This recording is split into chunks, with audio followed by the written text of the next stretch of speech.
time ago, when the Earth came into existence, the mana that made up the world was too ponderous to hold its shape, and merely swirled in a muddy mass of chaos. Then the first of the gods appeared and said, "Let there be Earth." The mana solidified, becoming the ground, and the mana overhead thinned and became the sky. Yeah, but Gus, I only asked you how words are related to magic. Just be quiet and listen to me. I'm not even getting paid to teach all this, you know. Yeah, fine. The Creator God made the sun and moon, and separated the land from the sea. Fire, wind, and trees came next, followed by other gods as well as humans. Gus the Ghost is a little eccentric, and he can be overbearing at times. But he's smarter than anyone else, and he teaches me a whole lot. All the words and symbols that the Creator God used, what we now call writing, are referred to as the words of creation. These words, whether they're spoken or written down, all possess very profound power. Power? That's right.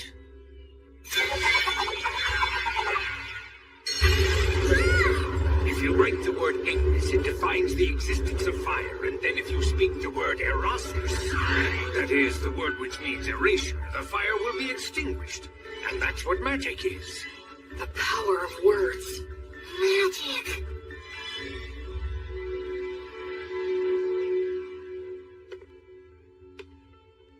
The god of justice and lightning.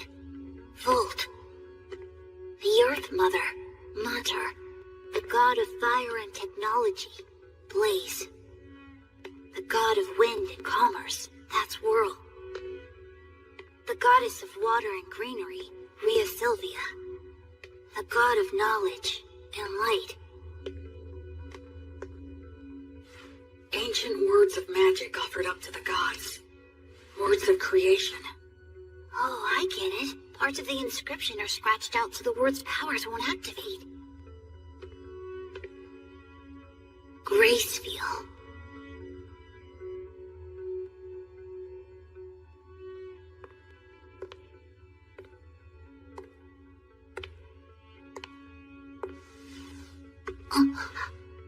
Are you curious about him? Yeah, well, sort of. That's Gracefield, the god of light who governs the cycle of death and rebirth. He's the child of the lightning god Volt and the Earth Mother Mater. You worship the Earth Mother Mater, don't you? Yes, you've got it right.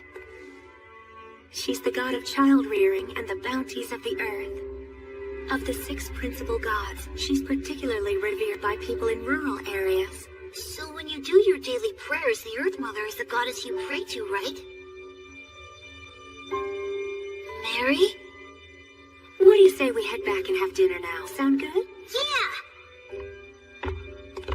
Huh? Blood!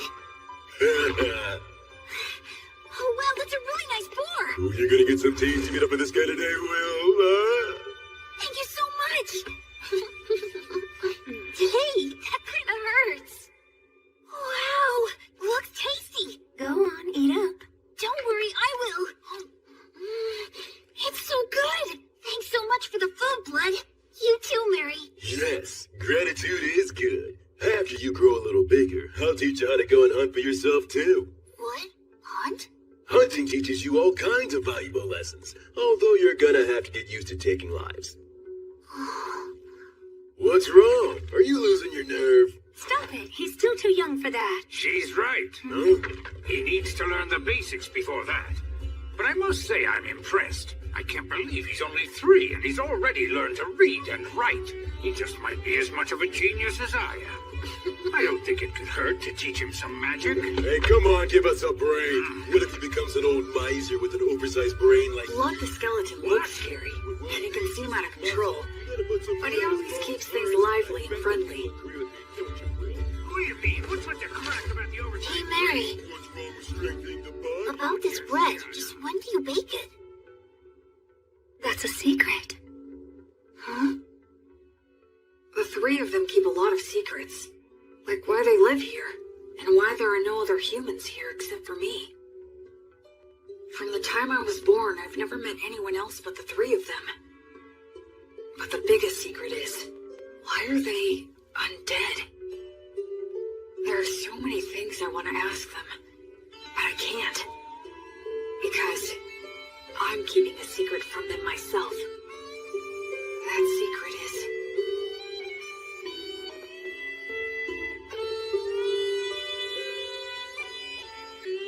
Thanks for dinner.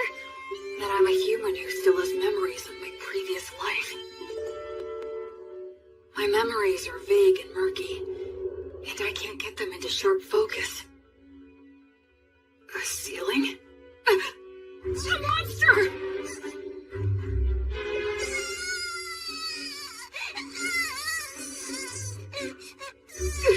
Mommy! A ghost!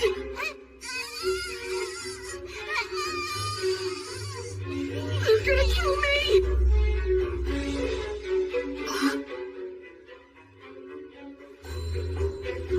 What? This is the 186th morning after that day. Half a year since I started living with these walking corpses. It's time to eat.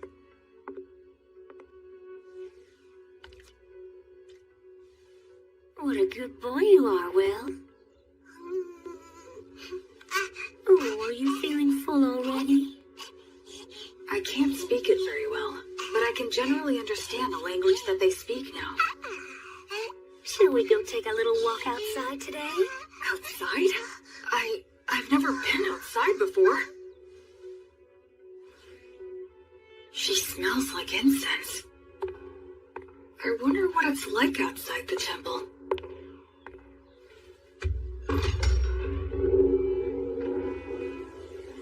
That breeze, so refreshing, and it smells of plants wet with morning dew.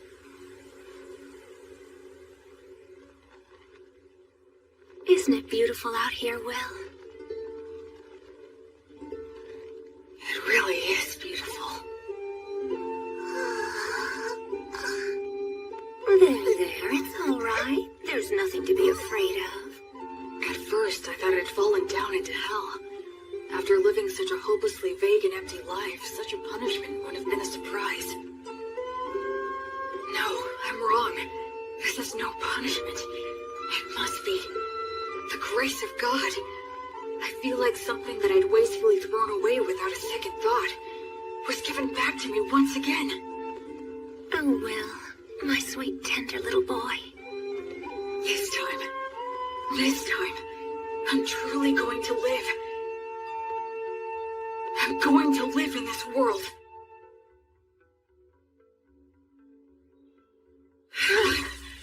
I'm finally done. We gotta build your muscle and stamina first. Without the strength to back them up, your skills are useless. But couldn't you say that making up for your lack of strength is a skill? Listen, do you really think you could knock me down? Well, no. With the right skill, you might be able to knock me over, but there will be times when that skill won't work for you. But you can't separate your muscles from your body. The brute force that muscles give you can solve most of your problems in life. Learning skills comes after that. Understand? It seems like muscles are kind of masochistic, huh?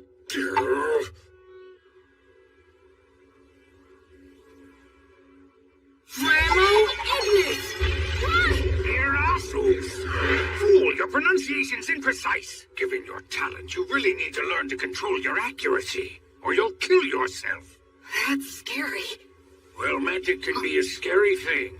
Do you have any idea of the reason why words possess so much power? I guess it's for the same reason we think a chair is a chair, right? Indeed. After all, when we see a wooden stool that has 4 legs, no matter what color it might be or whatever kind of wood that it's made of, we don't even think of calling it something like 4 sticks in a round slab, and we wouldn't call it a table. We just instinctively categorize it under the chair label. So in short, what that means is that words are what define and differentiate the way things are. Of course, I'm just repeating what someone told me. You know, Will, it seems you might actually be a genius after all. But isn't there anything I can do to get more consistent results? Afraid not. That's just what words are all about. There are always fluctuations in speech. No one is able to say a word in exactly the same way twice. The only answer is to let your instincts determine the ideal level. Instincts? But... You should start off by learning how to use your minor magic more skillfully and accurately. But hopefully you'll do your best to get by without even using that. Without using magic? How's that possible? I'm talking about money. That again? Man, how can a ghost worship money as much as you do. Oh, come now. You don't know what you're talking about. Money is extremely important. Money is what makes the entire world go round. With money, you can solve anything without magic. By tools, hired help, and the ability to make a profit is just as important as magic. Why, oh why, must I have hands that are incapable of holding silver and gold any longer? It isn't fair. I want to fill money and count gold coins with my own hands. Curses! You're not normal. Creatures such as these are beasts. Demon beasts are a particular type that are extremely aggressive. Wow, that's... Old Gus has taught you about the myths, hasn't he? The minions of the god of despotism and tyranny, specters and phantoms, and the demons of the god of dimensions who lurks in hell. And the god Stagnate, who commands the undead. People such as the three of us. We used to be human once too. Really? Is that true? Yes. When we all died, we clung to strong emotions that led us to a pact with the god of the undead. So we're considered traitors to the virtuous gods. Mary. I'm sorry for talking about this. It must seem very strange to you. Hey, Mary, tell me something. Do you think I should get stronger? Well, it would certainly put me more at ease if you did.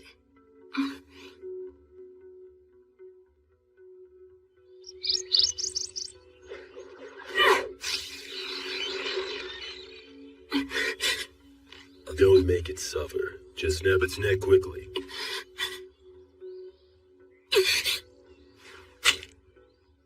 Can't get used to it, huh? I don't like killing. Am I just being naive? Hey, I don't like it either. Huh? I don't like taking lives, whether it's a birds or humans. But these guys provide necessary sustenance to keep you alive. In life or death situations, you need to put your feelings aside and just go for the kill reflexively. That's what it means to be a warrior. In battle, it determines whether you live or die. Okay, now let's bring down a few more. Blood really is a lot like a father to me. You're almost 8 years old now. I think it's time you started some real-life combat training. Huh? It's bad enough when you stop just before hitting me. With your strength, if I take a hit from you, I'll be dead. I'm nothing but bones now. You'll be just fine. Probably. Probably? That's the whole reason why I said you can use the magic you've been learning from the old man. Go on ahead. Simply do as I taught you. That's right. Do it well and you could actually land a hit on me. Don't cry that I'm playing dirty. The battle has begun. Acceleratio!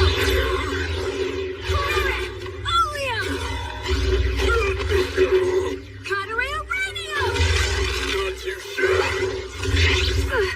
Move, you fool! Distance yourself!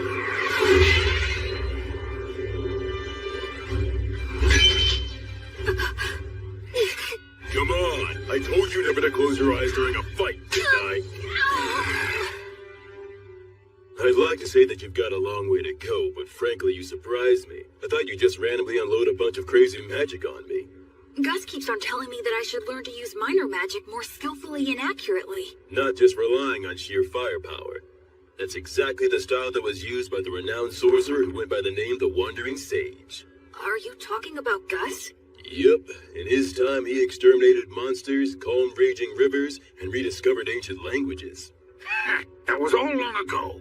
You were once known as the War Ogre yourself. And Mary was known as the daughter of Mater. At one time, the three of us. Yeah? Never mind. That subject runs a little too deep for right now. You were just a baby not so long ago. Look, just keep on learning and become even stronger. Oh, Blood.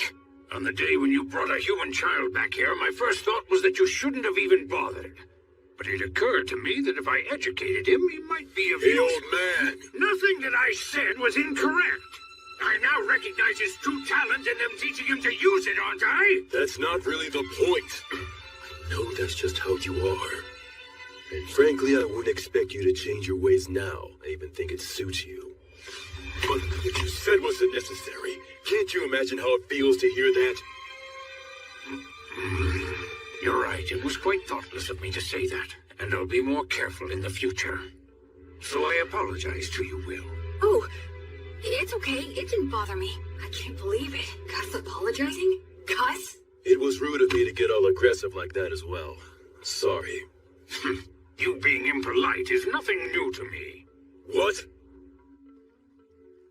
Well, you might not be fully conscious of this since things have been this way for as long as you've been truly aware.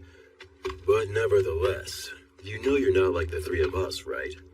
Yeah. I'm the only one who breathes and who has a warm body. Though that part of the story is true, there's a lot more to it. I'm sorry. I can't explain it to you yet. I know. Listen, please don't be too upset with old Gus, alright?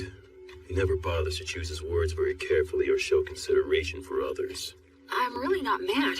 I have a whole lot of respect for Gus. Is that so? You know, you've got a big heart, Will. Once your body has at last grown big enough to match that heart of yours, then you're able to accept things as they are. I'll explain everything. Okay. Blood was genuinely angry at Gus for my sake. I wonder, could I have gotten angry on someone else's behalf in my previous life? Huh? Thank you. Blood, Mary, Gus. All three of them aren't really alive anymore. They're undead. Will? Huh? It'll be 100 years before you can land a hit on me from behind. But right now, they're my precious family. Gus is in charge of my academic education, and Blood teaches me how to fight. But Mary is the one I learned the most from. She may just teach me the little everyday things, but they're important too. Will, can you take care of things here? Oh, it's almost time for your prayer, isn't it? Yes. A few times a day, Mary sequesters herself inside the temple dome. I've been told that I'm not allowed to go into the dome while she's in there. Alright, it's time for your physical education. I can't even lift my arms. Mary? The bread? Why is she carrying it out of the temple? About this bread, just when do you bake it? That's a secret.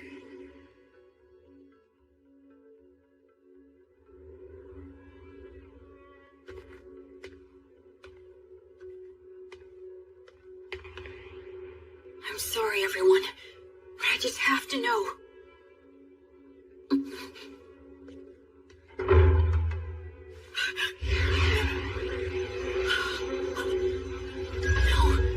I don't want to feel that again. I don't want to lose anyone again. No, Mary! No! Mary!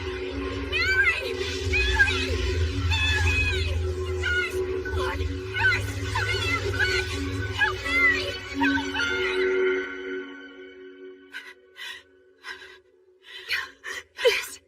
This is entirely my fault. I kept it a secret from him, and I'm sorry. I was careless. All those times we told him to be careful. Will his arms heal? Thankfully, his fingers didn't adhere to each other. But scarring is likely to be unavoidable. Mary... Will, I'm so sorry. It's my... No, it's not. It's my fault for prying. So don't apologize. I'm just glad that you're all right now. Oh, Will. The smell of incense that surrounds Mary always calms me. Why'd you try to look in on her?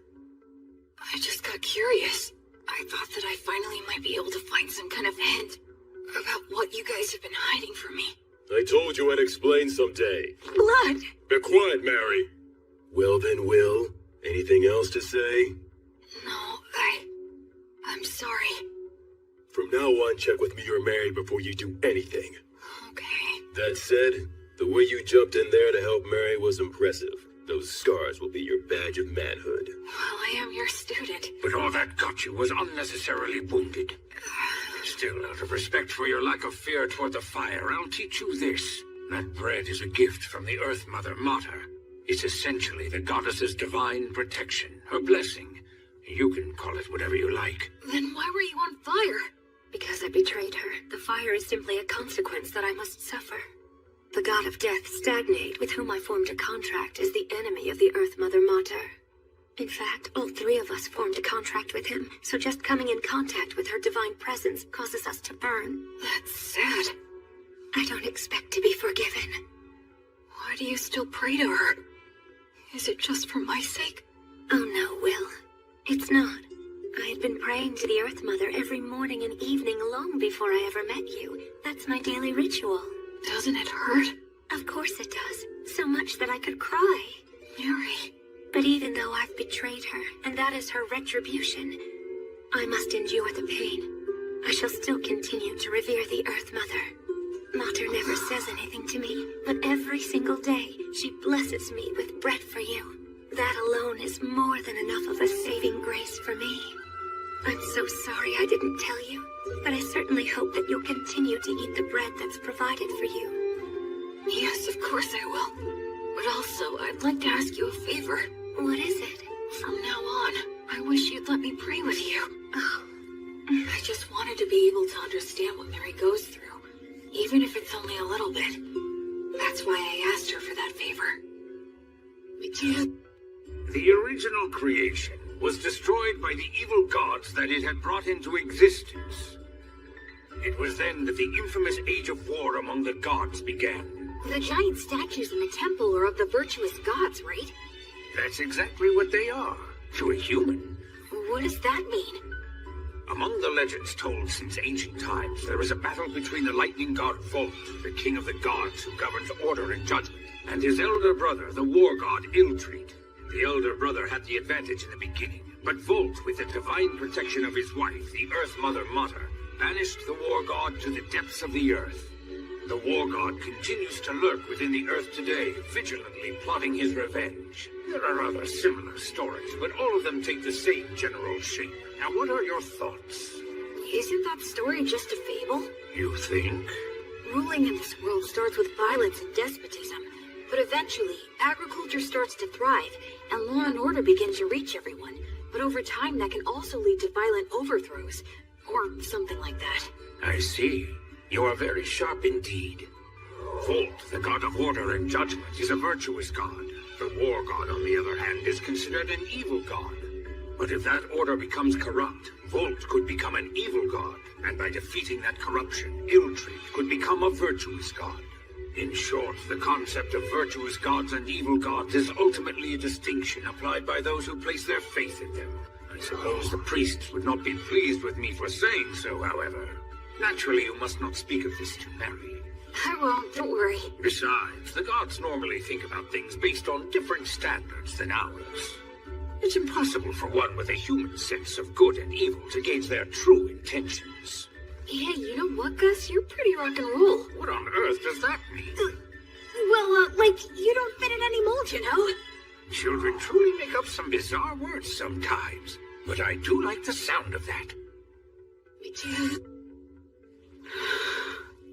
Becoming free from obstructive thoughts doesn't mean thinking about nothing.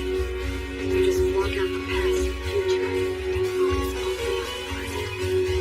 I need to offer up my current insignificant self to the gods. And then dive in deep, as far as I can.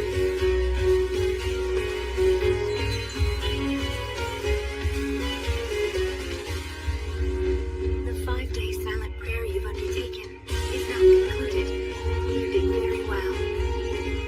I've done nothing but pray continuously for the past 5 days. Do you feel all right physically, Will? Yeah, I'm fine.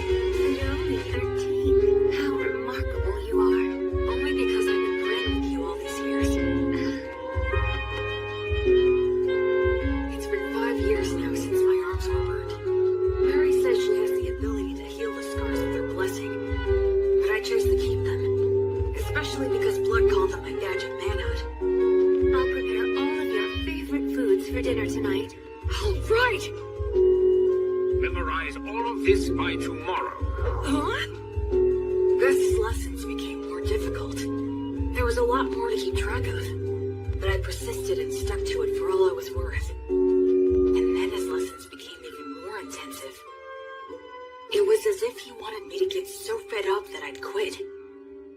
Still, Mary and Gus were nothing when compared to... Okay now, let's move on to our main event of the day. What is that? This guy is your opponent. I got him in the woods. That's not what I meant. What's the problem? It's just a low-ranked demon corpse. Demons can become undead too? Okay, go. Wait a...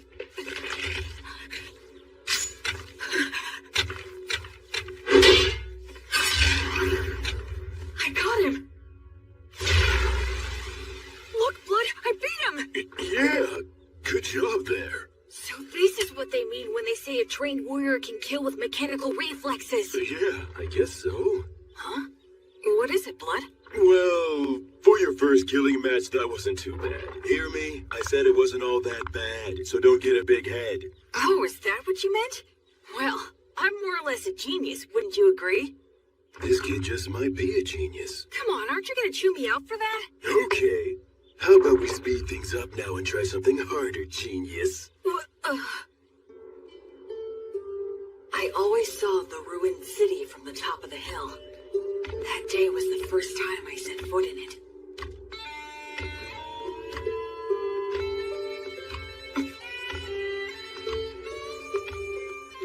I didn't know there were passages like this underground.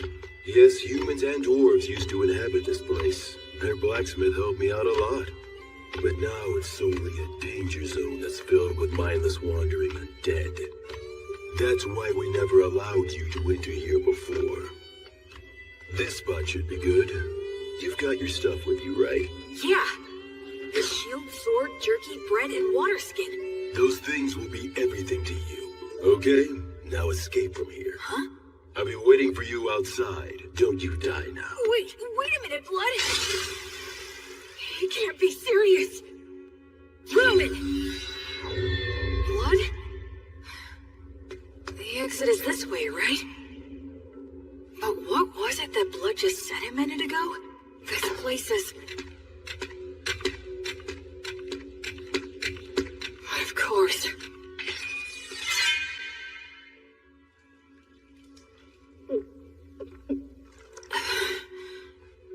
I'm pretty sure Blood is testing my overall practical ability here. I didn't know being alone could make me feel so empty and anxious. I had forgotten about that fact, even though I'd spent all of my previous life alone. Ever since I came here, I've had either Blood or Mary always there by my side. In this world, people reach adulthood at 15, so I'll be striking out on my own soon. That's probably part of why all of their lessons have gotten so much harder. If that's the case, I want to get the best results I can. I want them to boast that I was a pupil worth teaching and that they're proud of me.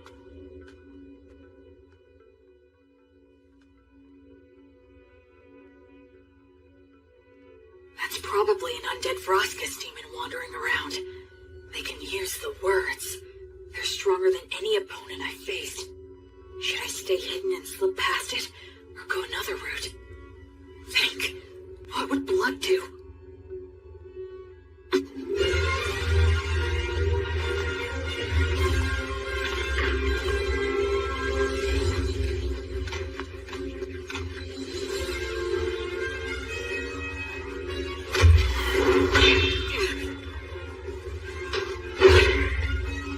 It's strong, but not as strong as Blood. There it comes!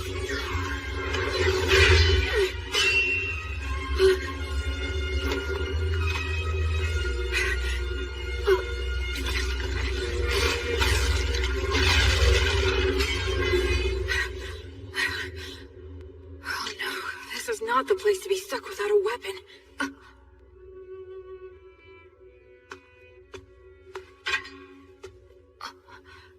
This isn't a demon weapon. A dwarven magic spear, perhaps? It's better than nothing.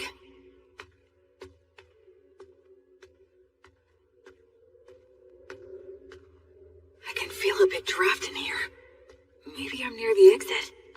I wonder how long this place has been deserted. It sounded like Blood knew it while it was populated. Does that mean that the three of them became undead around the same time, then? From the level of degradation, it's been more than just a decade or two. I already know there are no humans living anywhere near here. I wonder where my birth parents are, and what they were like. And I wonder, why am I in these ruins? My real parents.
Forgive me. I think I took that lesson a little bit too far. I admit this place did give me an advantage, but even so, I did win. Must have been a shock. Shocks me isn't that this was a lesson. It's the sorcerer, right? Gus. Now don't ask questions. If you manage to defeat Afroscus and take his spear, even Blood will congratulate you heartily. Oh yes, worth the double and It's that Gus is trying to pass all of this off as a lesson. Tricks like that too. So, please don't be upset, okay? Come, Will. The best thing to do in a gloomy place like this is leave. This city, the three of them, my own history. There's something more to it all. Oh my! Will found a fine spear like this beneath the ruined city? Yeah, the steel is so vivid and bright and shiny. It certainly is a good sharp blade. A short spear made to be highly practical, truly the work of dwarves. In addition, it appears to have several words engraved on it. Perfect for our lesson on appraisal. Yeah, can't wait. Gus hasn't brought up that incident in the ruined city at all since then. There must be a specific reason why he won't talk about it. That's why I decided not to tell Blood or Mary. Later, I appraised the spear with Gus, and we found that it had the name Pale Moon. Words of creation are engraved on both the spearhead and the shaft. The spearhead can emit light magic, so it can serve as a light source or distract enemies. The shaft is imbued with magic that allows one to expand or shorten the spear at will. That should make it easy to carry. Above all, I was excited to finally have a magic weapon of my very own. After that, I returned to the city underground every now and then for Blood's lessons. I head down there with only a short sword to collect any weapons and armor that I find. It was tough at first, but I can handle it without any trouble now. Even if I encounter Vroskus or a similarly strong enemy, I don't struggle anymore. Huh? So is this all there is? You have acquired more than enough knowledge right now. I have something new that I would like to teach you. I'm learning something else? You will enter the city underground and collect coins. I am going to teach you something very important. Is this enough? Indeed, it will do. You're finally gonna do that again, old man? Gus?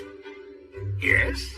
Isn't this what they call gambling? That's a vulgar description. Think of it as a game of intellect. But it's gambling! Come on, I was all excited when you said you'd teach me something important. Now, there's no need to get angry. Besides, games such as these should not be underestimated. They are most often used in duels between sorcerers. Do I really have to place a bet, though? Where's the fun in it if you don't bet? Oh, I get it. You're scared to play, aren't you? Huh? Oh yes, you should flee at once. You very well should be scared to compete against the one who is hailed as the Wandering Sage. How dare you! 2 6s! Alright, I'm the winner! Dear, your competitive intuition never fails to astound. Okay, one more time. This time I've got it! What in the world are you two doing, teaching that to Will? Mary, there's a reason for It was really only Gus! All 3 of you will go and sit down right over there. Mary's lecture was painfully long and downright scathing, but I learned something very important that day. It's not a good idea to get hooked on gambling. Listen, Will. I have been observing the heavens for the past several years to pass the time, so I know when the winter solstice is. That will be the day you turn 15, and your coming-of-age ritual. I believe that shortly before your coming-of-age ritual, Blood will challenge you to a one-on-one sword fight, an earnest and passionate duel. I get that feeling as well. I know it won't be easy, but I'll do my best to win. I can't make the 3 of you feel at ease if I don't. I'd like you to do something for me. Sure. Do you think you could find a way to lose the duel in such a manner that Blood would never notice it? Why do that? Because I need you to. No, don't make me do it! Please tell me, why are you always leaving me out of the loop? I know you, and you would never trample on somebody else's feelings without a perfectly good reason. Haven't I said, time and time again, that I trust you? If you just explain your reasons, then I'd be glad to throw away the duel. I'd even risk my life like last time. So why won't you tell me anything? Don't you trust me at all? Or am I just that utterly useless to you? Forgive me. I can't explain. I see. Well then, I guess I can't help you. I'll pretend I didn't hear a word of what you just said.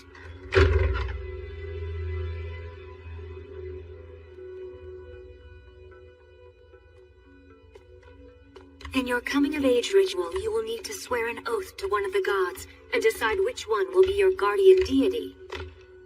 Well? Is something wrong? No, nothing. Anyway, which of the gods do you recommend? The one that is the most widely followed is the god of justice and order, the lightning god, Volt. But you worship the Earth Mother Mater. Blood worships Blaze, the god of fire and smithing. And Gus worships the wind god, Whirl, right? That's right, and what you swear to them is very important. I swore to Blaze that I would train every day and try to grow stronger. I swore to Mater that I would live in such a way that would honor and preserve her will. How about Gus? There is a god of knowledge that exists, but he says he swore to the wind god that he would do as he pleased, that he'd just go out and enjoy life. He hates being bound by anything, frankly. I wonder if he really is enjoying his life. Sometimes being very smart can also make you rather transparent. I'd say that goes for both you and Gus. When you swear an oath to a god, that earns you some divine protection, correct? Yeah, the stronger your vow, the easier it is to earn it.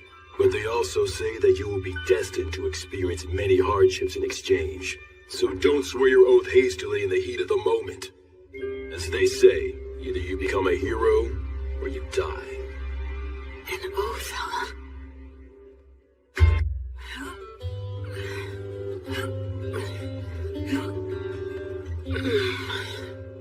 Okay, that's enough.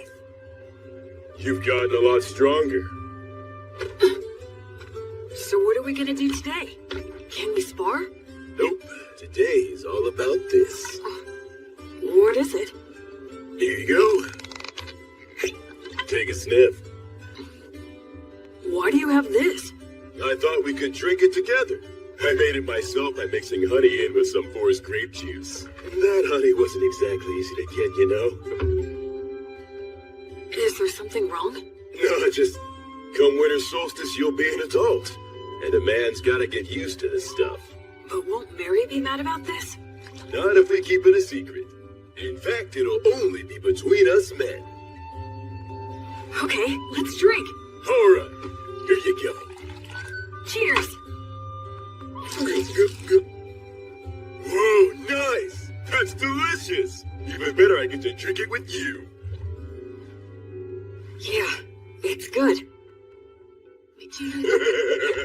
Okay, let's test your courage. Test my courage?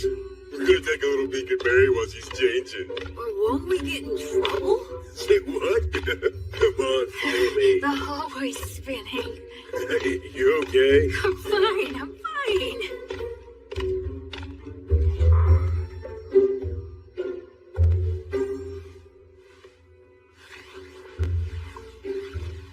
I can erase my presence easily. This'll be a piece of cake. Wait, you idiot! Who goes there? Oh, crap! Blood. What's the meaning of... Oh, you really stink. My goodness, what did you make Will drink? Oh, well, it No, was just... we were just gonna have a little peek while you changed. What? I What do you told them think you're that should doing, be- you idiot?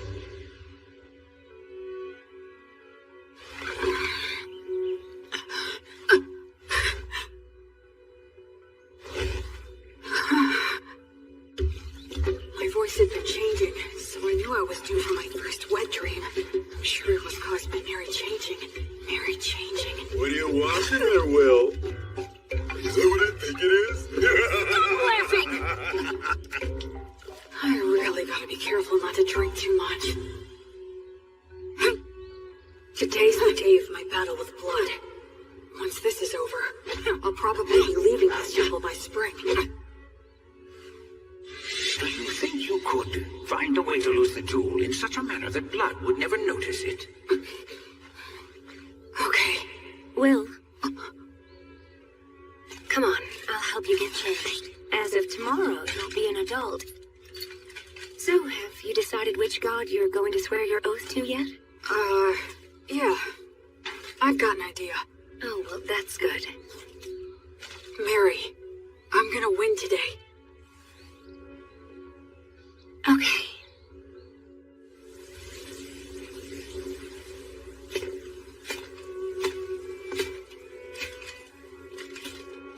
Where's Gus? Hiya, Will. Ready to do this? I'm ready anytime. Let's go. Okay, good. Let's review things one more time. No magic or trying for instant kills, otherwise anything goes. If something happens, Mary will fix it with her blessing. The first one who admits defeat or is unable to fight loses. Now try your best not to die.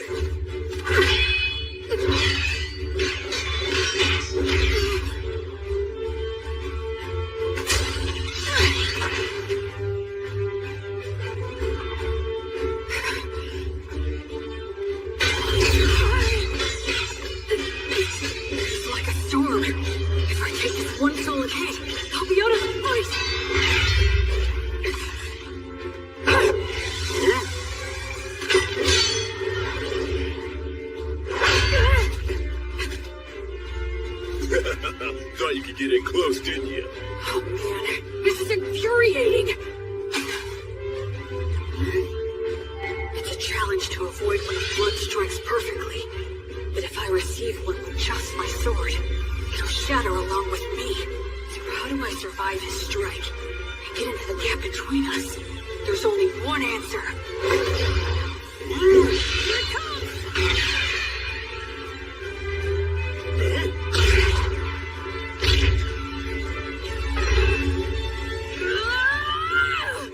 Will.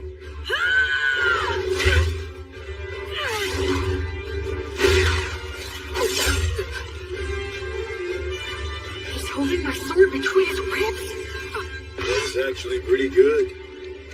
I concede. Yep. And having no muscles really is a disadvantage. Blood, stop it! Don't you dare give me that. You promised that you wouldn't use that trick again. Not sure what you're talking about. The one where you use your ribs to trap an opponent's weapon? Yeah, but I don't have any organs or anything now, so... What? He did that when he was alive? Absolutely he did. Can you believe such a crazy thing? Well, my opponent at the time was really quick, and he was about to stab you, so I just... You didn't just anything. I can't believe he survived. If it hadn't been for my blessing, he wouldn't have stood a chance. Look, I only did it because I trusted that your prayer would work. I was genuinely concerned about you. I thought you had died right then and there. Didn't I ask you never to do that But again? I know what this is. This is one of those things a dog wouldn't butt in on. Will, even if you couldn't beat me, what you've accomplished is still remarkable. Even if you couldn't beat me. You didn't have to point it out twice. I'll make sure you'll lose next time. Now that's the spirit, little Will. Hey, yo! Don't get carried away. The two of you need to take this much more seriously. If I had a killer slash, or a secret technique, I would have taught it to you hands down. But you don't? Nope, I don't. It's okay that the way I fight and the way you fight aren't the same. My initial goal was never to raise you into an imitation of me. So it's only natural that the moves I rely on won't be the same for you. It's the basics that count. Make sure you can use all the things you've learned in any situation. Both Mary and I have already taught you everything that's important. Okay. Okay, Dad. Okay, Mom. You called me Dad, huh? Yeah, I guess that's pretty much what we are. It's true. I can't teach you any secret techniques, but to mark your new independence, I'd like to give you this. It's the most powerful of all the demon blades that I own. What? But I didn't even win, so... I told you it's to mark your new independence. Go on, Will, try it out.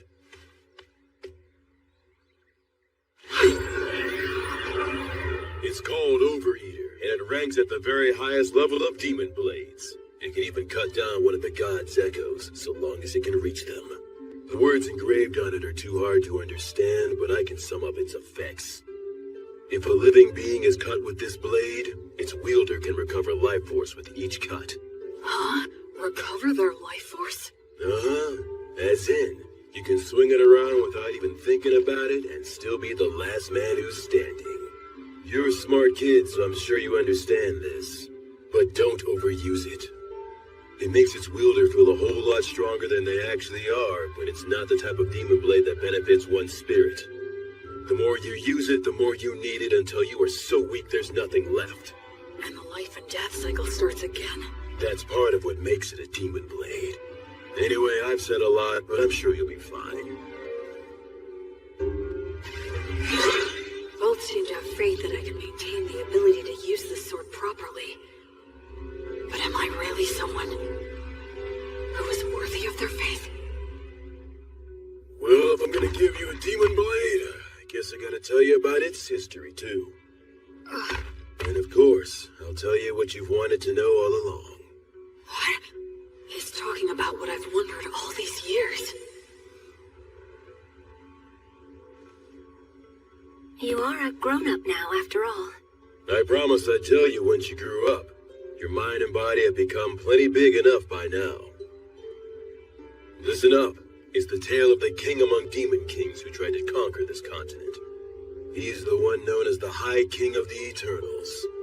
It's also the tale of the defeat and death of many heroes, including our own. It's the tale that explains the reason that you grew up here. The undying blade fiend, the king among kings, the purest evil, the inexhaustible darkness, the rider of war storms, all names for the High King of the Eternals. Approximately 200 years ago, all of the demon kings led a great uprising. An army of countless demons invaded our precious continent of Southmark. All the continents were crawling with demon kings, generals. They were the kinds of demons you really don't want to see showing up anywhere. Demons were here? And these swarms of demons offered up massive amounts of flesh and blood during a number of great rituals to their deity, the God of Dimensions. In response, the minions of the God of Tyranny ill-treat, and those of the God of the Undead stagnate, also became active all over the world. The virtuous gods expended a great deal of strength in a series of battles, intense enough to change the entire map. I know that you learned geography from Gus, but don't think it's the same now as it was then. Because of that, even we don't know much about how the other continents were back then. But what we know for certain is that the High King went on a rampage in Southmark. The High King sure has a lot of scary nicknames. Frankly, they don't even come close to the truth. His abilities were absolutely insane. He could turn any blood he shed into soldiers, and any flesh cut from his body into commandos, in unlimited amounts. In other words, he made demons from his own flesh and blood. That's some serious hacks. What does that mean?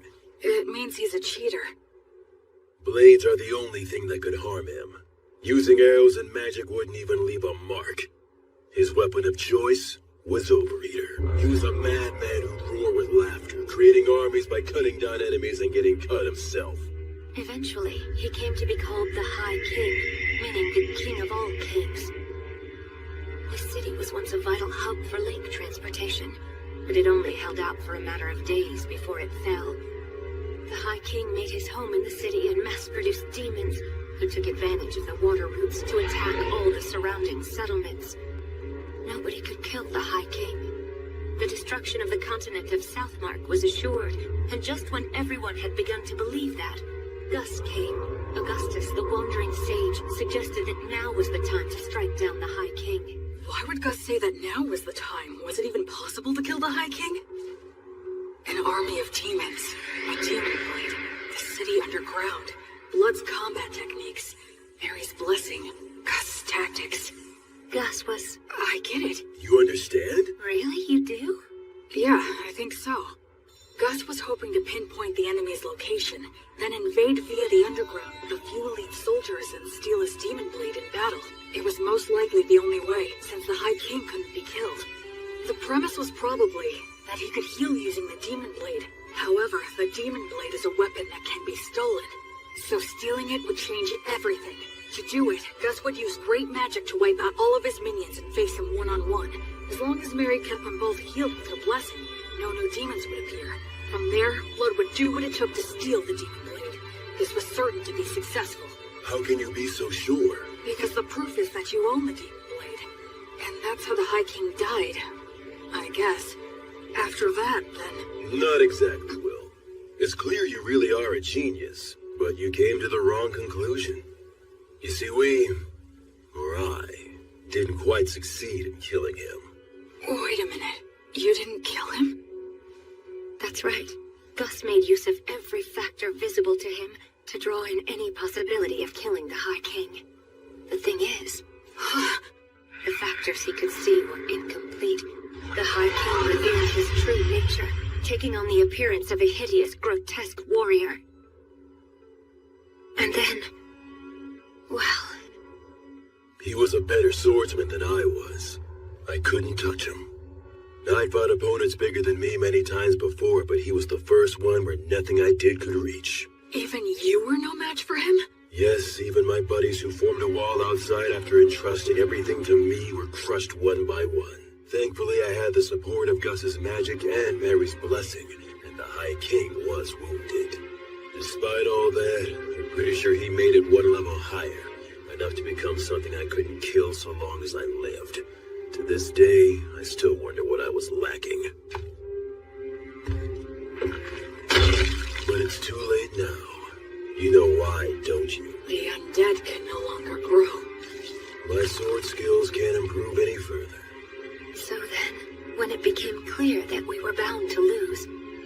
I decided we had to place a seal on the High King.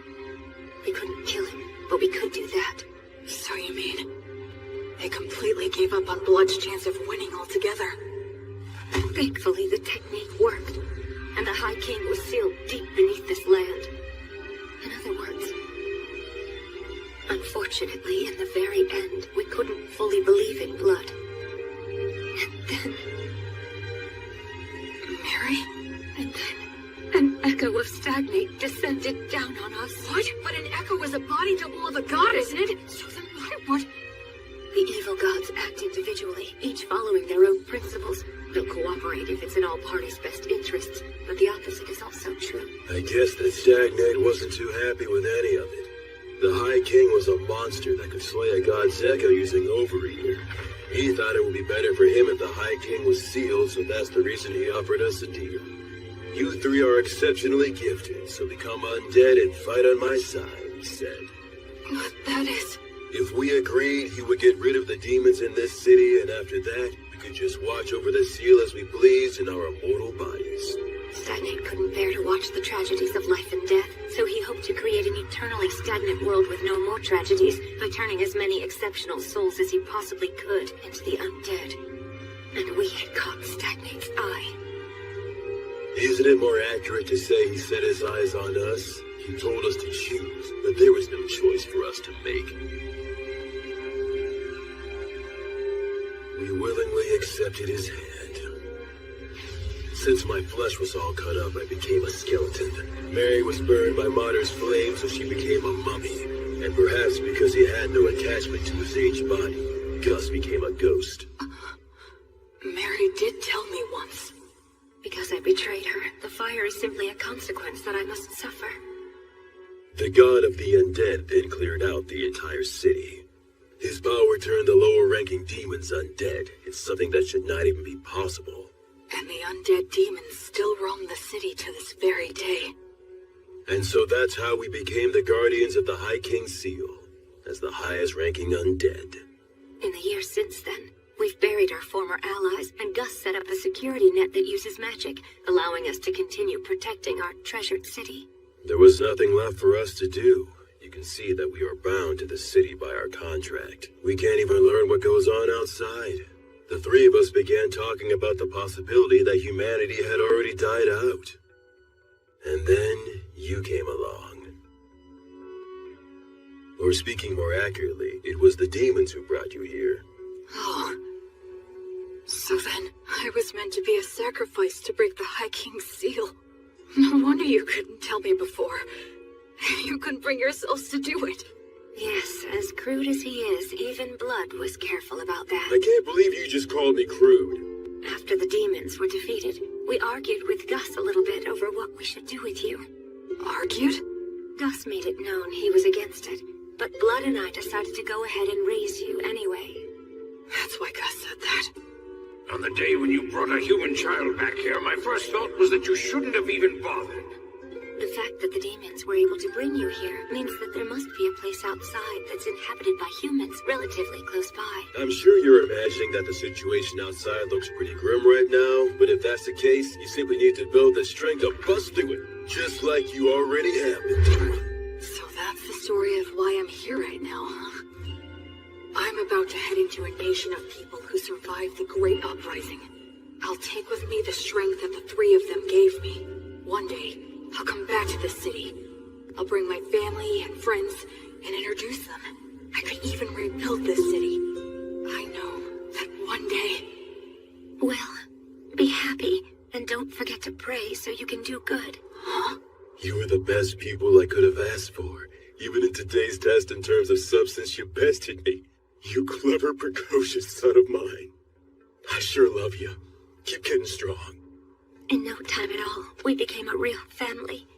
You made me so happy. Will, my sweet boy, your mother loves you very much. Wait a minute, why are you talking like this is our last goodbye?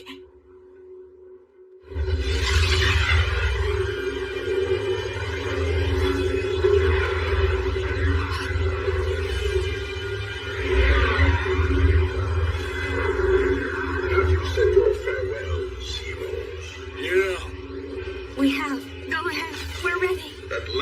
have lost your attachment. In accordance with our contract, place your souls in my hands right now. I can't do anything. I can't move. Why? Please move.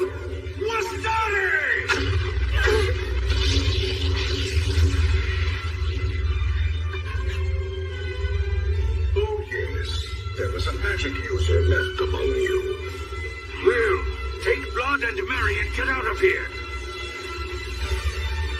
Don't you worry. I am determined to stop him. Ligatur nodus obligatio! That's a huge amount of mana. You know all, Sage, and still you cannot resist. Conciliat Significator! You retaliated so fast. Forstare! Aligatur daeco! Pulsat fine! A triple cast? That's the ultimate magic. Normally cast by several people together. And reduce all to nothing. Aupernum tabernas! Regumque tures! Damnatio memoriae! Curse, Sage.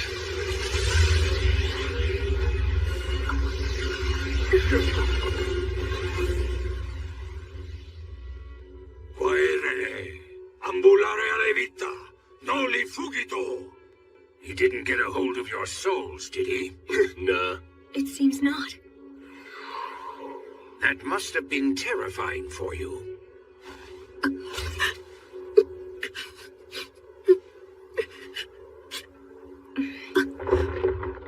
Sorry about that. It turned out exactly the way you were thinking it would. I was hoping that we could hold out until Will was ready to leave. Yes, but the two of you made your decision. Now, I'm not so unreasonable that I would demean the intentions behind your choice. I'm just happy that it all worked out in the end.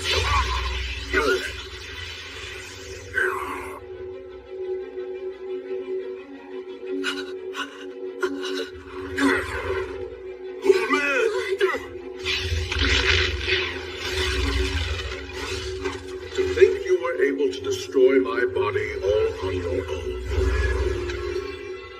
Had I not initially divided my strength into two bodies, I would have been really hindered for quite some time. I commend you. It's true you are a great sorcerer who has exceptional abilities. Stagnate. Let me go. Stagnate? What a shame it would be if I destroyed you now. I'll wait until you've lost your attachment. Now. Gus! As for you, you have my gratitude. It's all thanks to you. Well done. These great heroes formed contracts with me. They became the highest ranked undead. With one condition, that when they eventually lost their attachment to the High King, then they would become my servants. Because of me?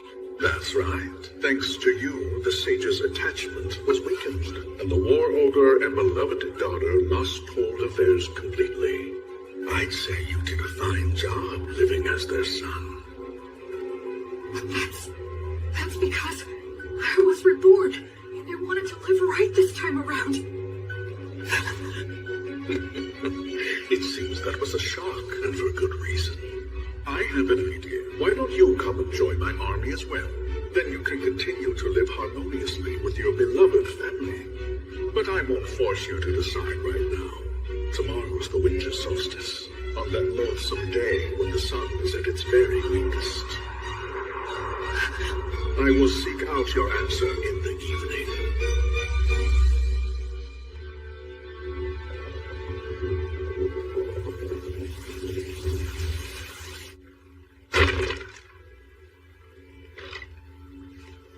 It was me.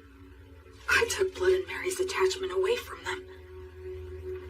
When Gus was against raising me as a baby, when he taught me excessive amounts of knowledge, when he tried to kill me, when he asked me to lose on purpose, it was all to stop the two of them from losing their attachment to the High King. Still, when Gus tried to kill me, I think he was conflicted. But I was living without a care, totally oblivious. I just sat comfortably on Gus's mental anguish and plotted Mary's self-sacrifice. I was so excited to be living my life right this time. All I did for my parents was cause trouble. I didn't do anything in return for them, right up until they died. Why would it be different this time? They're gonna die because of me again. I've only caused trouble, and I've done nothing in return. Someone who dies in vain isn't going to be reborn any better. I'm sorry.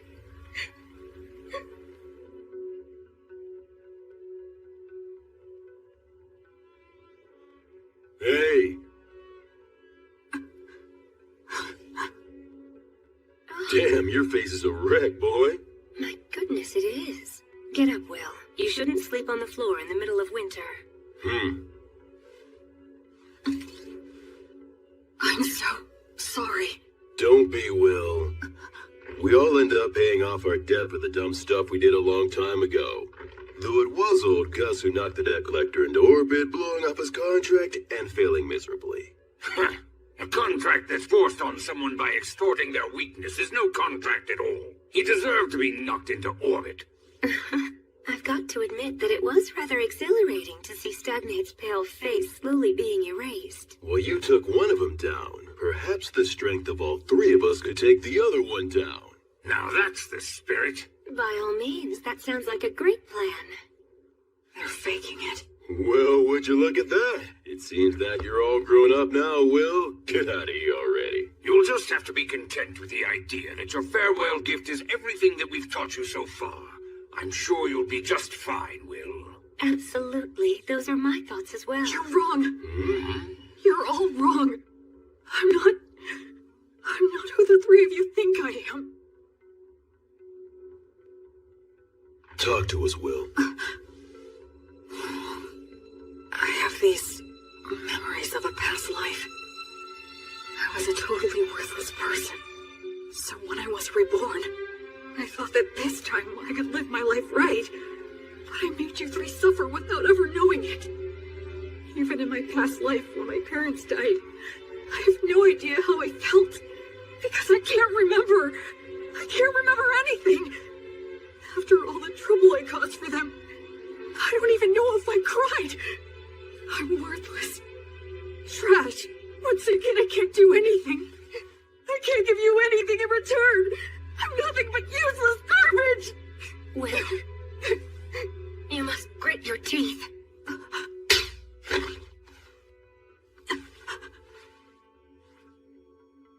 Mary. Speaking as your mother, I will not allow you to go on hurting yourself anymore. You say that you're garbage. You've always been very serious and one of the most earnest people I know. So what about your past life? For goodness sake, why are you so shaken up? Just because Stagnate upset you a little? You're feeling all of this anguish because the memories of your past life are murky and vague? You're crying so much right now just for our sake? Why would someone in your situation not cry?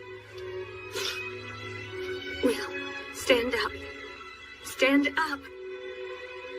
William! Straighten up now. Stop kicking yourself. What's your response? Yes, ma'am. You get chewed out because you're being all mopey. It looks like the little whiner has just disappeared. I'm fine. I'm perfectly fine now.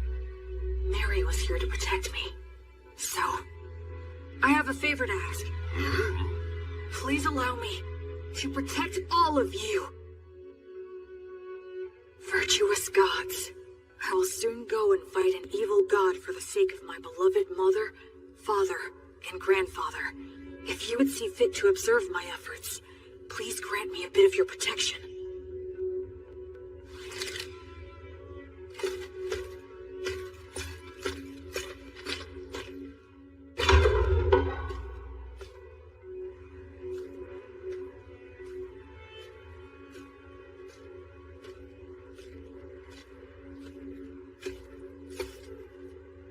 So, have you made up your mind? Yes, I have, Stagnate. Evil god. I don't plan on giving you a single thing. surely a god such as yourself would never dream of running away from a human child, isn't that right? You have thought this through quite well. Let me guess, you're hoping to restrict my actions by getting me to focus my consciousness on you alone, yes? He figured me out. I'll play along. Okay. But please realize you're challenging a god. You must first show me you are worthy of such a challenge.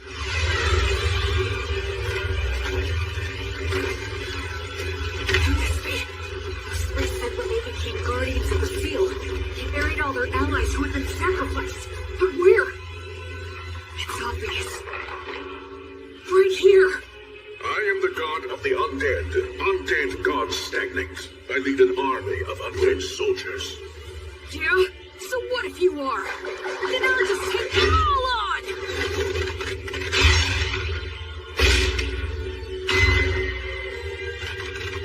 Connery! Uranium!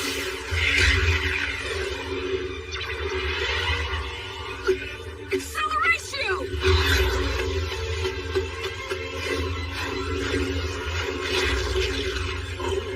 He is somehow pulling this off against 100 heroes.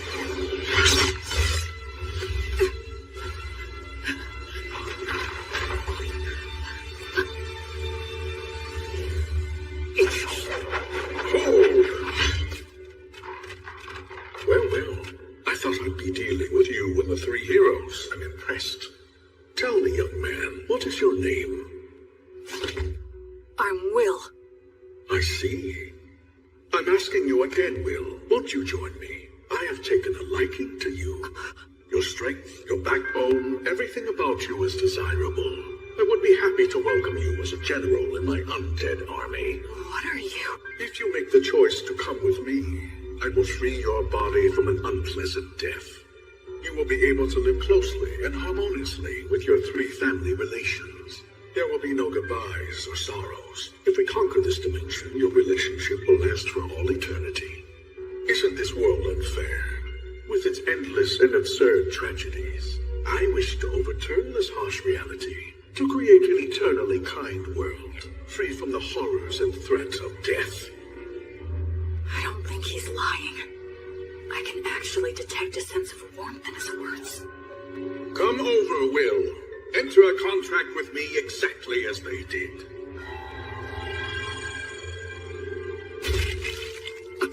Now, drink my blood. By doing so, you can bid farewell to death.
Did I die or something?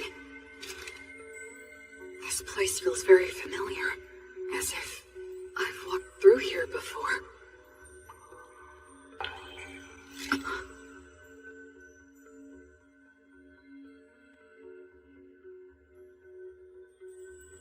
It has been a long time, Goddess of Light. I'm starting to remember.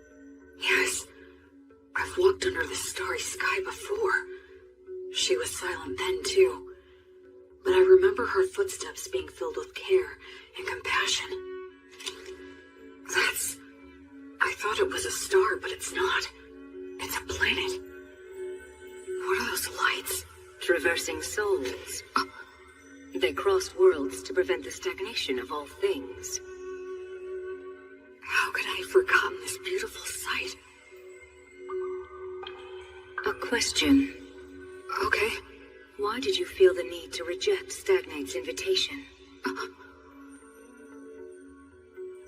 Because in my previous life, I was a shut-in. Whenever anything got me down, I didn't bother to get back up. It was a pathetic way for one to live. Except, there's one thing I realized. Being alive and not being dead aren't the same thing at all. I wasn't dead in my previous life, but that was about it. I didn't have the courage to do anything. Just the fact that I had to keep living was a burden. I didn't care if I died, so I wasn't really alive. And by not being alive, I didn't have to fear death. And so, because just a little of that memory stayed with me, I was able to make the decision to live a good life in this world. I think that if I live right, I can die right. Denying death like Stagnate promised and trying to live forever would be the same as being in that room again. No matter how else he tries to sweeten it, I would still refuse. I just want to live and die with those three. They're my family. I mean, who wouldn't want to protect their family? That's all. Thanks for listening.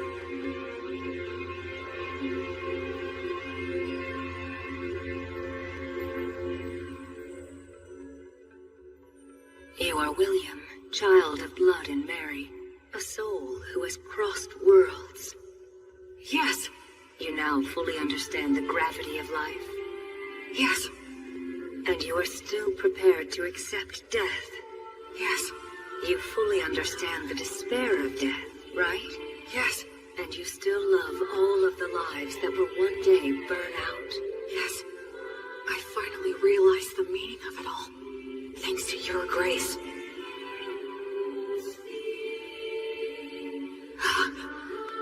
Thank you so much. Gracefield. I have heard your sincere wish. William, so long as you do not forget your resolve, you've got what it takes. Wake now. Make your oath and we shall walk together until your life ends and I come to guide you once again. I shall be your guardian deity.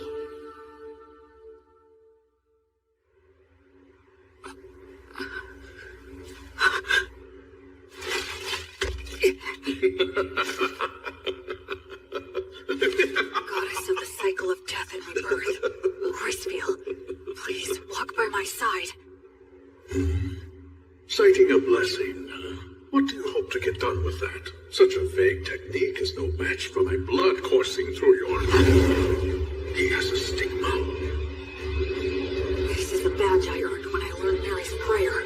My arms burned by divine fire. Now that I can see your body more closely, how many holy communions have you taken? Every day, Mary prayed to Mater for food to sustain me. Mary's daily prayers, her unyielding heart, will not bend to you. And I swear to you, my God. Yeah, the stronger your vow, the easier it is to earn it. But they also say that you will be destined to experience many hardships in exchange. I will offer up my life to you. I will be like your sword to banish evil, and like your hands to save the suffering. I swear it on the flame of Gracefield! You earned the protection of Gracefield? What a shame. A crying shame. I had so hoped that you would be joining my ranks. But since you have been taken in my way, I have no choice.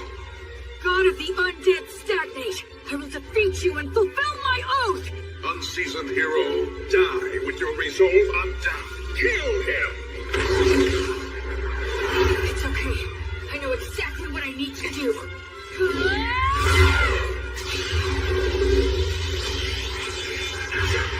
Divine torch? Gracefield's divine protection grants peace and guidance to the souls of the dead.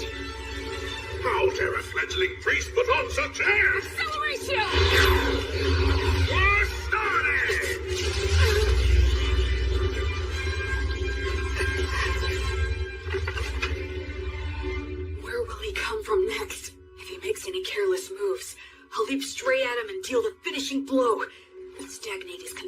by the desire to kill me. We're on even footing. If I fight him now...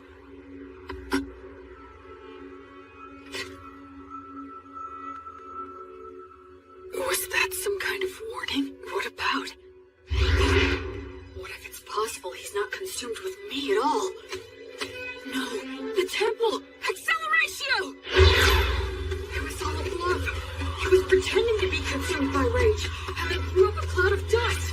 It's blooded Mary that he's really after.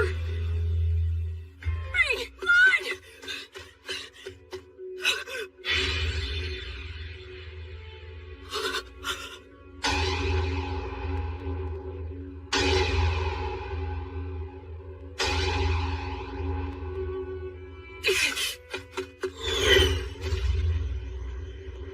It's no use. I won't get to him in time. I borrowed the strength of a goddess and finally managed to stand on even footing with him. But then I fell for a trick like that. And now it's all over?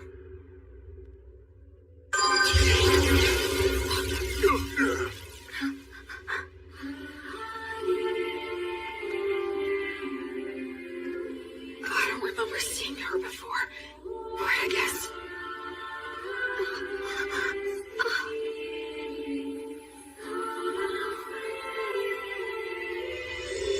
Suddenly everything was clear to me. Mary had been forgiven all along. Mater never resented Mary for a second. Mary didn't seek forgiveness even once, nor did she ever expect lenient treatment. That's why Mater continued to watch over her and admonish her as she wished, and she's kept that up for 200 years, never revoking her divine blessing, so Mary could finally forgive herself. What mother wouldn't protect a daughter in danger, who's devoted her life to worshiping her? The Earth Mother Mater that Mary reveres is truly a great goddess. In this moment, Mater has granted me grace field, battle to fight, grant this soul pacing guidance! The divine torch guides souls into the cycle of death and rebirth, but it still can't completely defeat stagnate. So what I need to do is... That's right. Since these two are resisting, the divine torch will guide them back to that cycle, which means I have to protect them! Delay the cycle! Flummox the guidance! And in the moment when he erases my technique...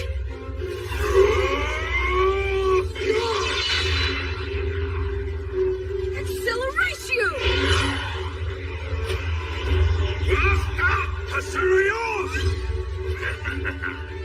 You should start off by learning how to use your minor magic more skillfully and accurately.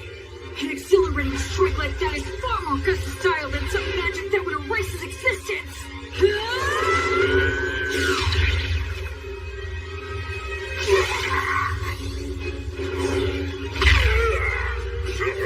Curse you! Curse you! You child of blood and Mary, disciple of Grace Beetle! I will make you happy! Until you surrender to me, your knights will bring you to rest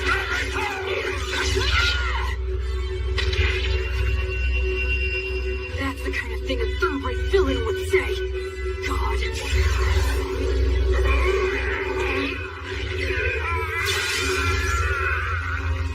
I swear on the light that is Gracefield, that I will never become like you. I will live right and die right.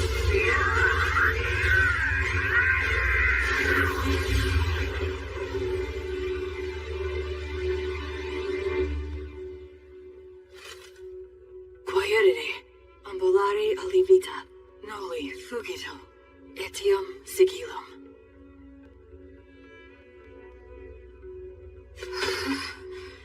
I was way too close. This overeater blade that Blood gave me, then Gus mightily defeating the double of the Echo, as well as Mary's Earth Mother Mater buying me valuable time. All these things that the three of them have given me. The sword, the magic, and the prayer technique. And most importantly, the part that's my essential core as a person. If I'd been without any one of them, I never would have stood a chance. It's all thanks to the goddess's divine protection. And the three of them. Will, so glad. You're all right. Mary. No. You did great. Thanks, Blood. You might not share bloodlines, but you're still the child of Marian blood. It's only natural you could accomplish this. Yeah, I did it. I did it.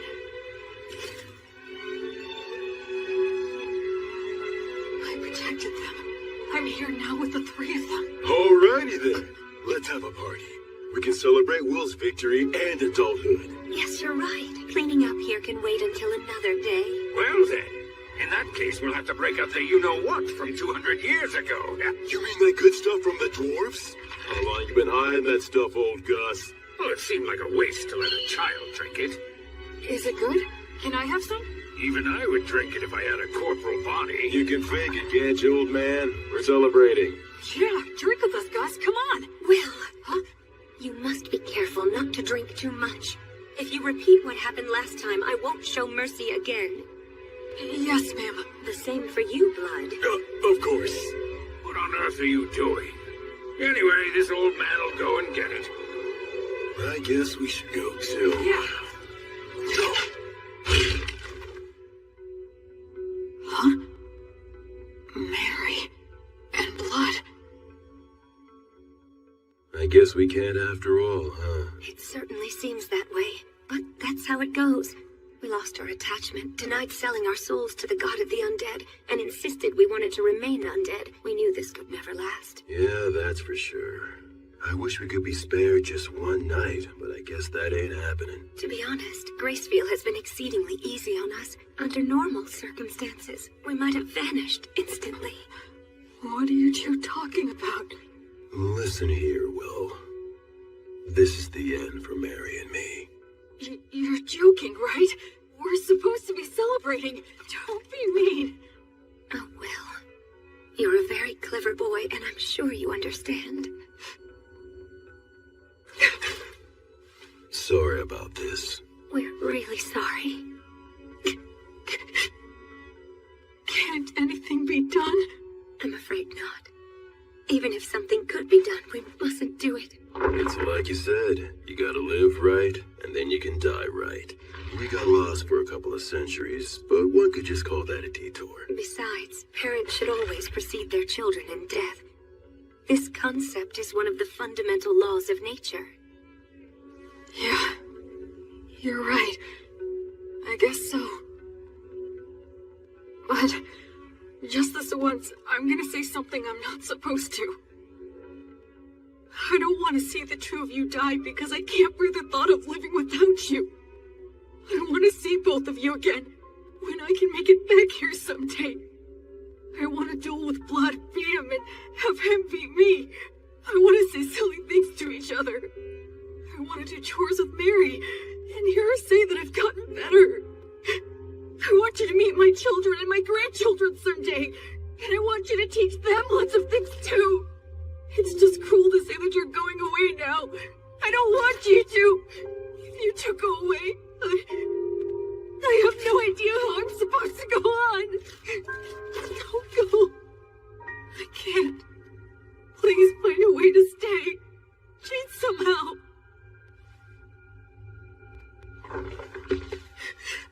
Hey, there's no need to be selfish now. Blood is right, Will.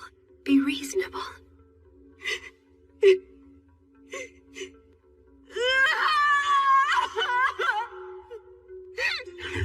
It's the first time I felt like a dad in ages. Will was always such a good boy, ever since he was a baby. Listen, Will. Even though we have to go away, humans can live just fine as long as they eat and sleep. You'll find something else to hold dear. Ultimately, you'll go on living. Once you leave here, you'll make a ton of friends. Go out and bag yourself 2 or 3 pretty girls. You'll have all kinds of fun. Blood! Don't encourage him to be disingenuous. Now, Will, you must be sincere both in love and marriage. Because you swore to the goddess of light, as well as the fact you killed a god, the path you'll walk is sure to be filled with a lot of troubles. No doubt you will experience setbacks and be a target for unjustified criticism. You may be betrayed by people you help. Your good deeds may be forgotten. You may lose all that you had gained, and you may end up with nothing but enemies. Even so, love others unconditionally. Always do good things. Do not fear loss. Forgive all sins. Build, don't destroy. Offer hope in despair. And be a source of joy for others in sad times. Most importantly, do all you can to protect the weak from any form of violence. Just like you did for us when you challenged the undead god for our sake. Okay. Oh, dear Will. My William. You'll always be our sweet child. May the divine protection of the spirits of courage and the virtuous gods be with you forever. Listen, move forward with faith in the results you'll achieve. Once a person makes up their mind, they can do anything. You might get lost in your own thoughts sometimes, but don't get so stressed that you freeze in place. I engraved the images of them and the words they said into my heart right then and there. I will never forget them. Just like the light of the goddess, I know they will always be there to light my path. Ahem. Did I get here a bit too soon?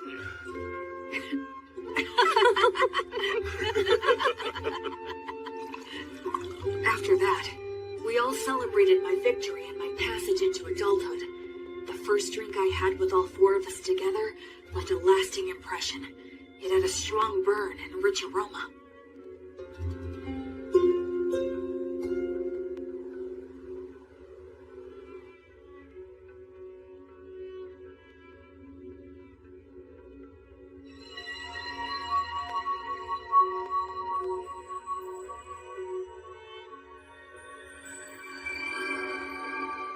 That day, the holy light guided my parents back into the cycle of death and rebirth.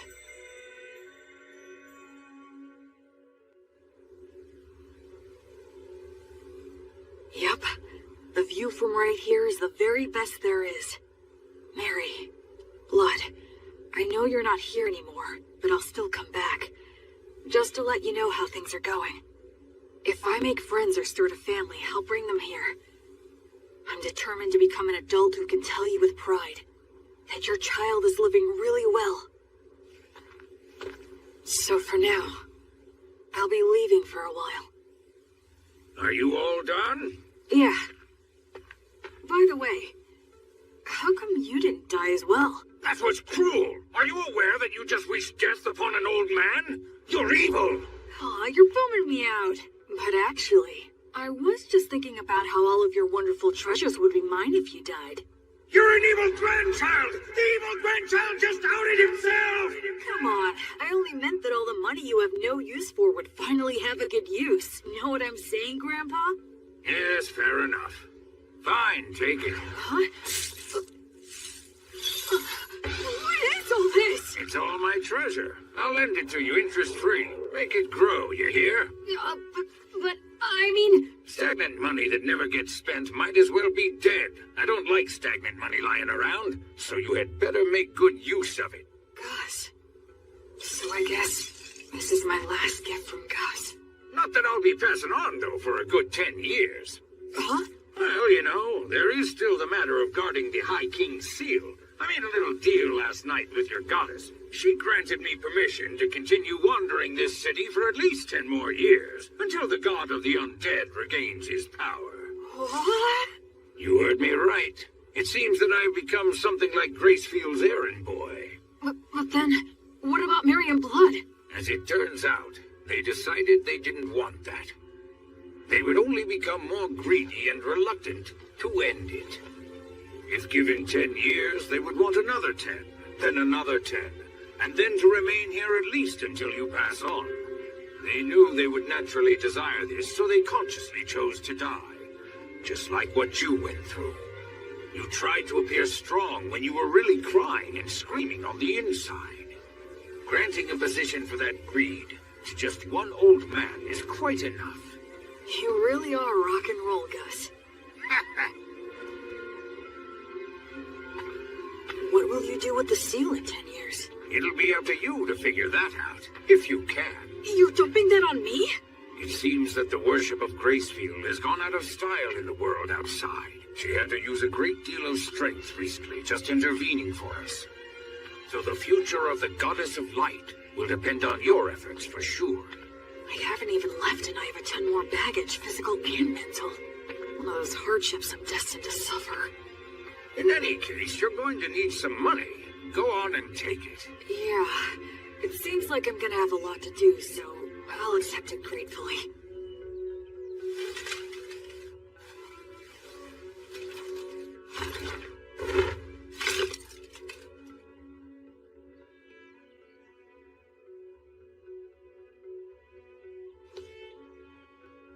This is it.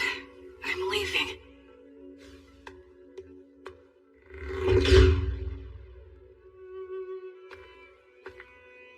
Say, Will, since you will be going into the outside world, you will need a last name to go by.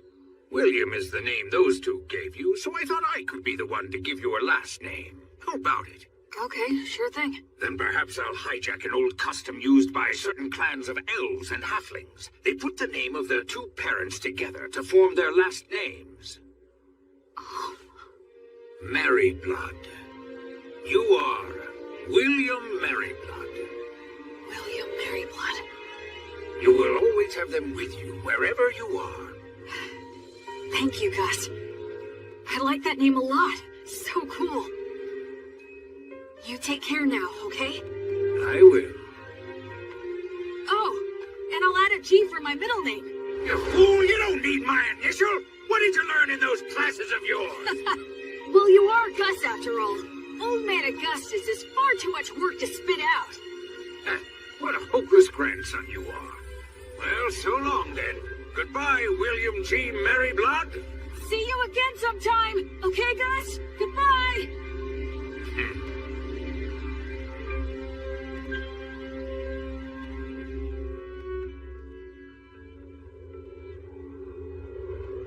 Hey, Fortress General! You doing good? It'd be perfectly natural for two warriors to introduce themselves, say a few words before facing off.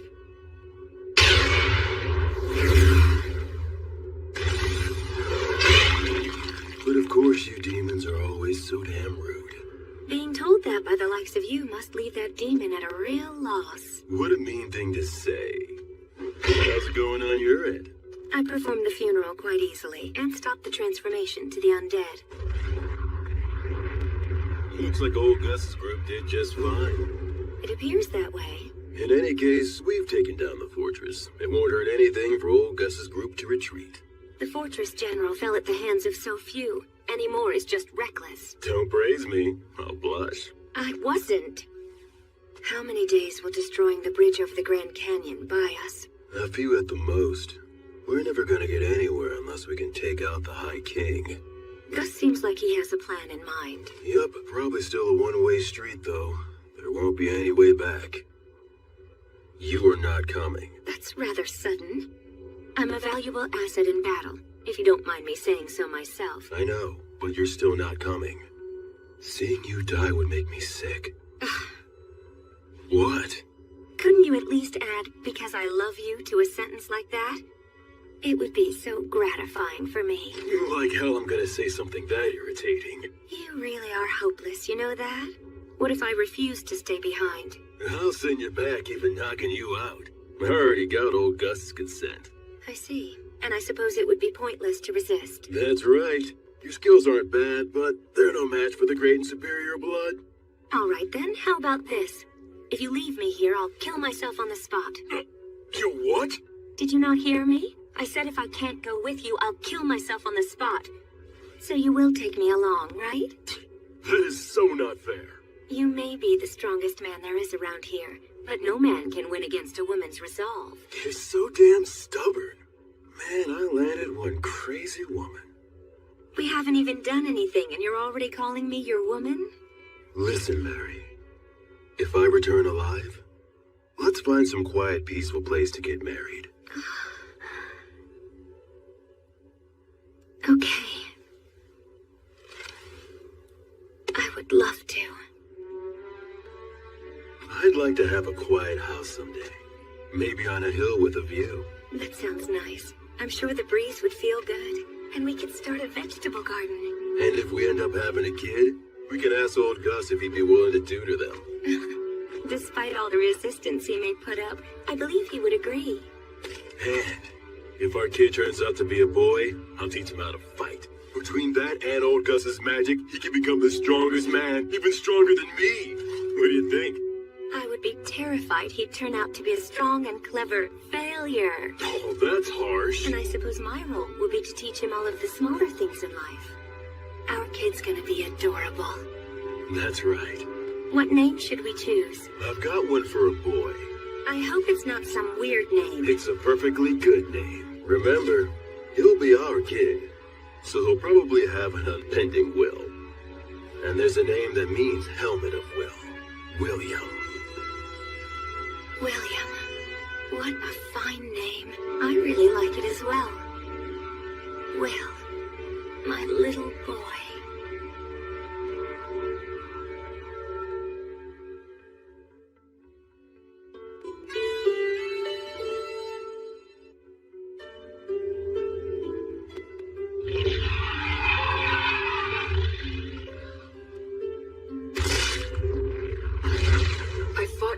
Several times since I left the city of the dead. As someone trained by blood of the others, and after fighting an undead god, everyday demon riffraff are nothing to me.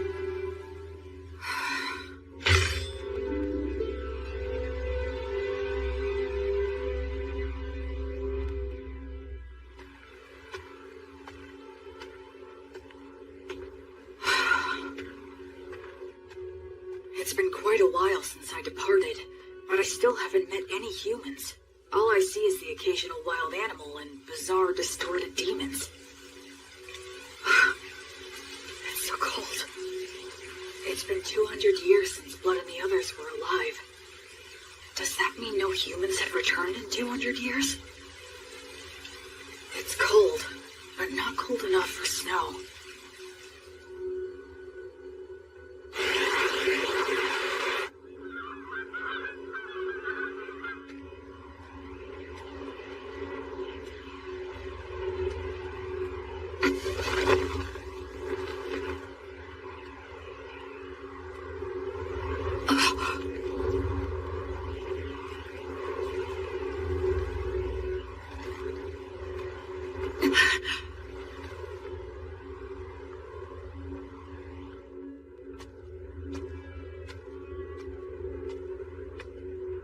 But there aren't any people.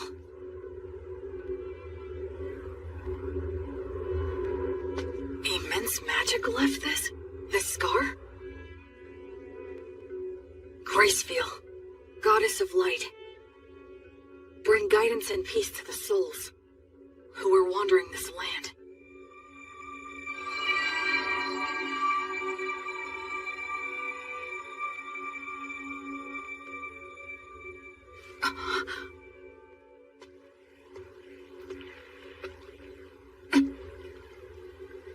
Yes, of course.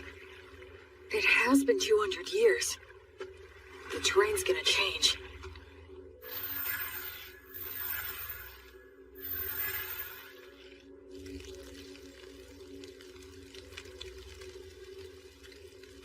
I'm running out of preserved food, but I can get bread by praying for the blessing, and I can purify water so I can survive for a while. I sure hope I reach someplace that's populated soon.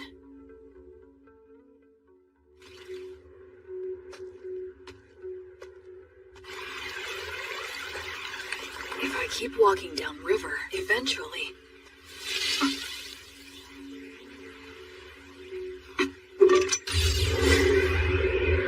A demon? Wait, no! It's a huge boar!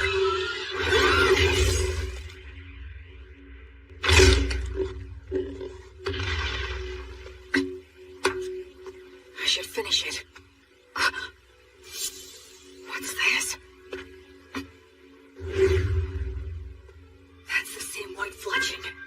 Is he a hunter? Looks like I'm in a jam here. Both of our weapons are drawn and ready.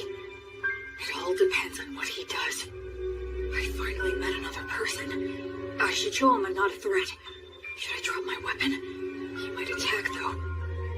Should I pray for the blessing and show what a devout follower I am? That might be mistaken for an attack. I need to choose my words carefully. I'm an outsider with no way to prove my identity. Aranura, Rumen Commentiribo. Ancient Elvish. Are you related to the elves? No, but I can see that you must be related to them. Your bow is elven, is it not? Well, you're not wrong there.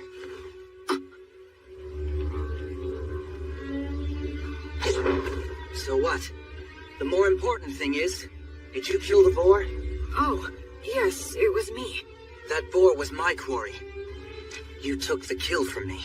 So, I almost said sorry out of habit from my previous life. Yes, you're right. It charged at me out of nowhere. I was forced to protect myself.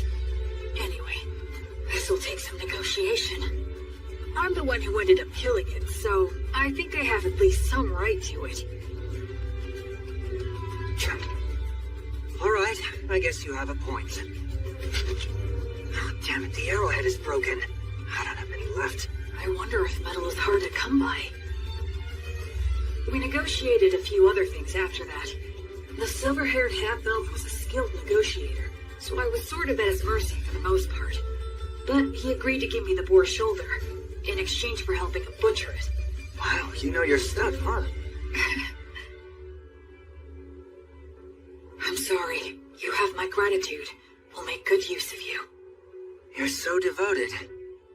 Well, at any rate, this front leg will be all yours. That's it for the portions. Okay. I guess we should eat the liver now. It'll go bad fast. Oh, I've got a pan we can use. Flammo Ignis. Hey, you're pretty impressive with your hands. Kind of. I should keep my magic a secret for now. So, now we just wait? Yeah. Earth Mother Mater, and the virtuous gods, we give generous thanks for your grace as we partake in this meal. Please bless the food that is here before us, that it may robustly nourish our bodies and our souls. You really are devoted, huh? He doesn't seem to be much of a believer. But I'm the one with memories of my past life, while he seems closer to nature. It's so hot! Good stuff. This is the best. Huh? So you want directions? Well, the thing is, it's kind of hard to explain. I'm not sure how to put it. You don't look familiar. Seriously, where are you from? Telling him I was raised in the ruins by 3 undead probably wouldn't help things. I came here from the south. The south? Nothing further south than this, bro. Huh? We're as far south as you can go. Beastwoods in Southmark. I did come from the south, though. It's a long story. Oh, so you're one of those adventurers who scrounges for treasures in the ruins. Yeah, something like that. And then you got lost in the woods. I've never seen an adventurer who's so absent-minded. Whatever. Just keep following the river downstream, and you'll reach a small town in a couple of days. You'll figure it out from there. Thanks so much. Yeah, well, good luck. Hey, if it's on the way, do you think we can stop by the settlement that you're living in? I mean... No. I want nothing to do with you. Take a hint. Yeah, of course not.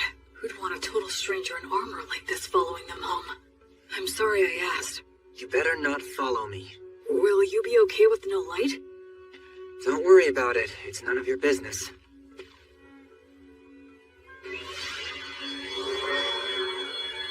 What are those? Fairies. I've never seen them. They say elves, as followers of the goddess Fae, have a strong affinity with other Fae minions. I guess that goes for him, too. Later. My name's Will. William G. Merryblood. What's your name? Menel.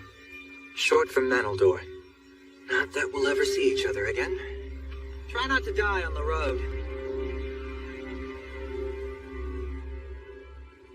Menaldor. In Elvish, I think that means a very fast-flying eagle.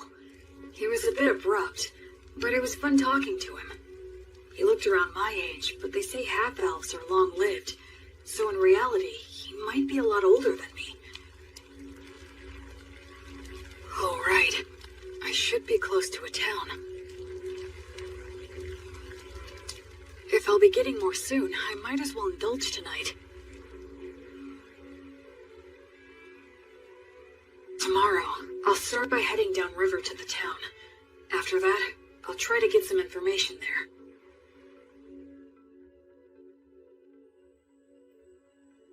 O light, my heavenly light, as you travel, I pray strongly for thee. Bring light to the faraway darkness. Be blessed.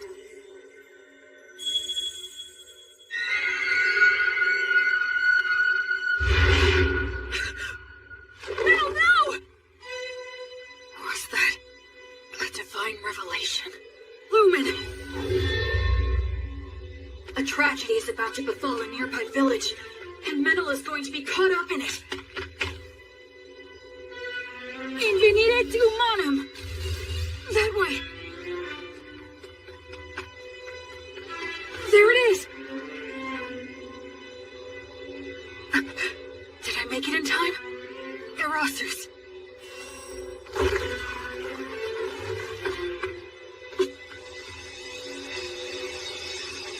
I thought I saw something shining in the forest right now. Sure you weren't just seeing things? Thank goodness. If I tell them I know Menel... Quick, hide! Get behind me! Hurry up! Are they raiders? Will Menel's village be attacked? Will he get caught up in disaster? No. A divine revelation is after the interpreter. No. It can't be. How could I have been such an ignorant fool? Menaldor isn't the victim of this tragedy. He's the perpetrator. Go. Secure the village. I'll deal with this one. Menel, what are you doing? I thought I told you not to follow me. Die. Everyone wake up! Get out here! They're under attack! Get your weapons! Acceleratio! Some gnomes slip underfoot. I have no strategy against someone who can use berries. In that case... He doesn't even realize that if your muscles are built up enough, you can solve most any problem by force. Damn it. Salamander, burn him alive.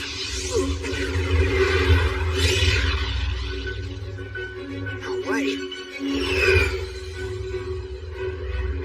My. You're quite strong, aren't you? Yeah.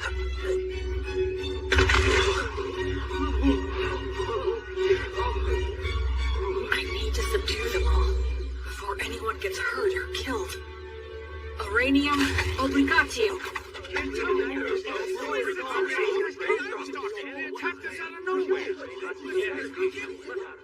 I hate to let a warrior priest see us behaving like this.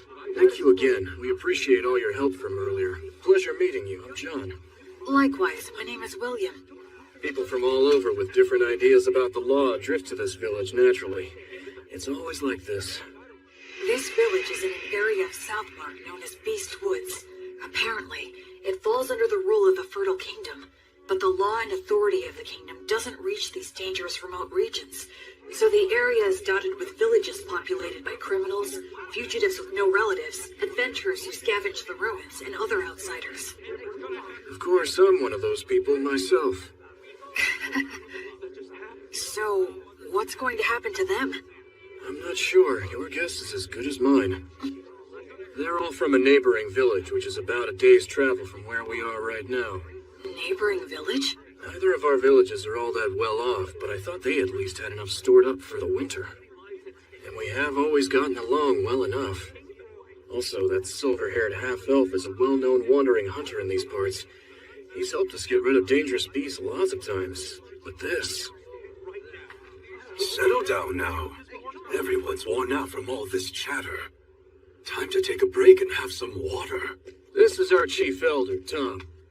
Good day, warrior priest. John has told me all about you. Please allow this old man to also offer his gratitude. Oh no, all of this is because of the guidance of the Goddess of Light. Oh, well, in that case, I must express my gratitude to the goddess as well. Now, warrior priest. Is it safe for me to assume that if anything more were to happen here, that you would protect us?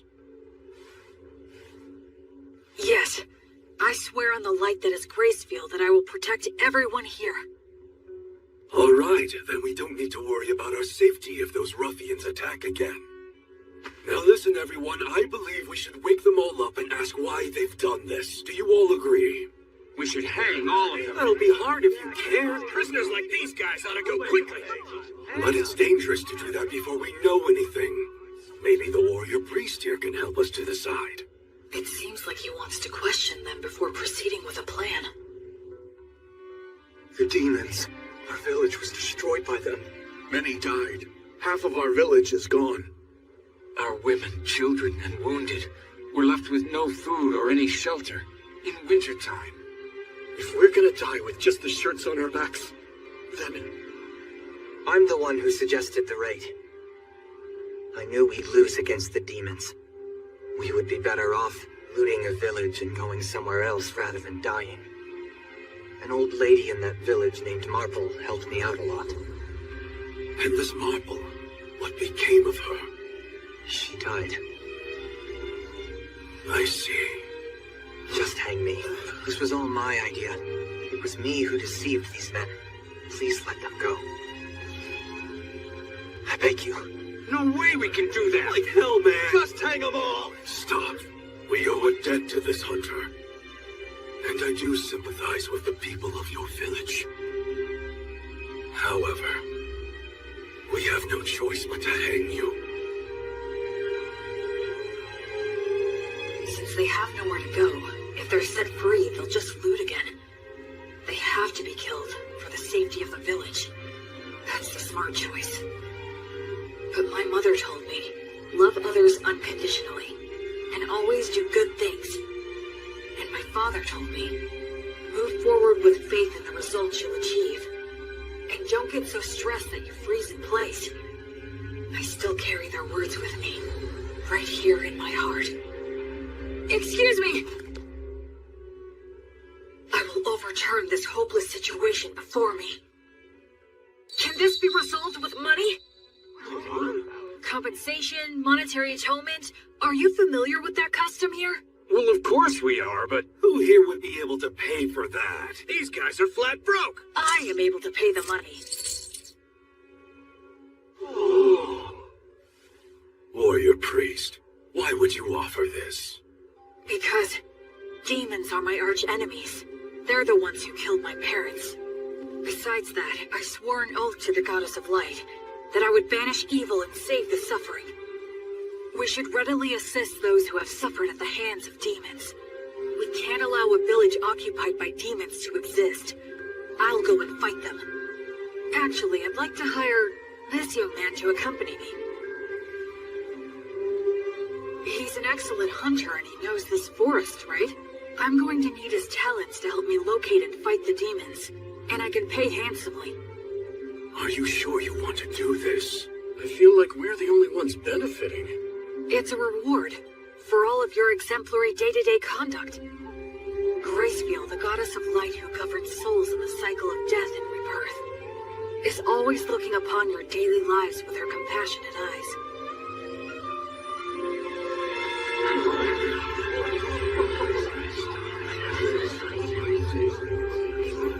Then let us untie them now. All right.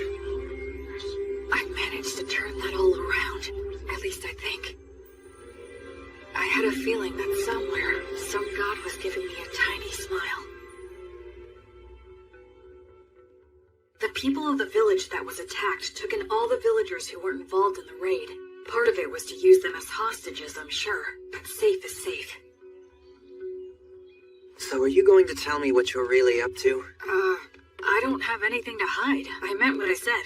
Because you're a warrior priest? Well, I almost forgot. I know it's already after the fact, but you will let me hire you to take you back to the village and destroy the demons, right? You're asking this to the guy who instigated a raid and a murder. Shouldn't I be punished? I already cleared your debt by paying reparations. Besides, it was the only way you could help out. The people were starving, right? It's never crossed your mind I might betray you? If you do, it's the people of the neighboring village who will suffer. You're too damn nice. One of these days you'll be picked apart and left for dead. Well, I'll be very careful then. Okay, sure, I can work for you. I do need some money after all. Great, thanks.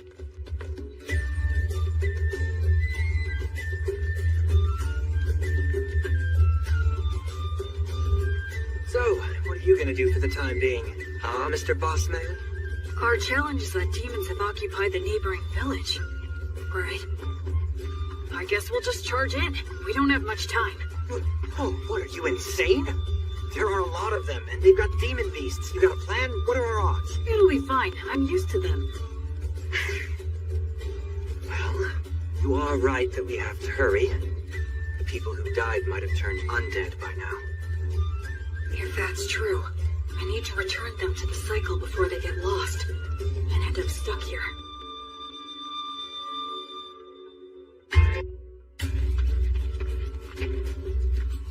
Come this way. Can we get through here?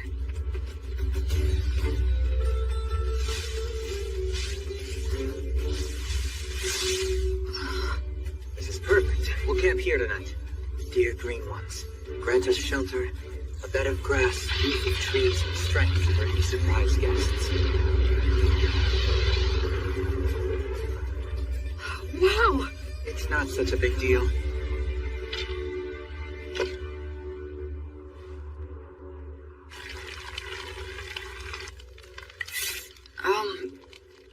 You're awfully quiet. Did I do something wrong? I wasn't raised very well. I'm uncomfortable with people who were brought up like you.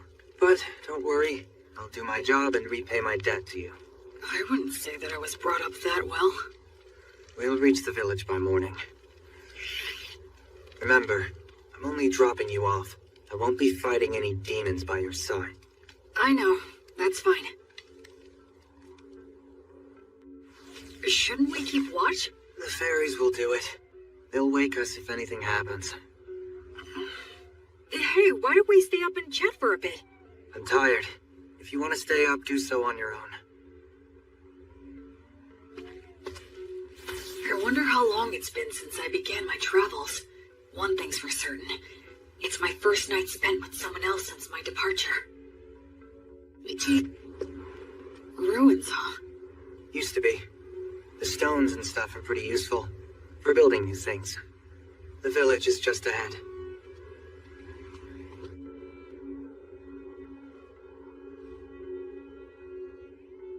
They're here. Yeah. I'll go and scout it out. You stay put.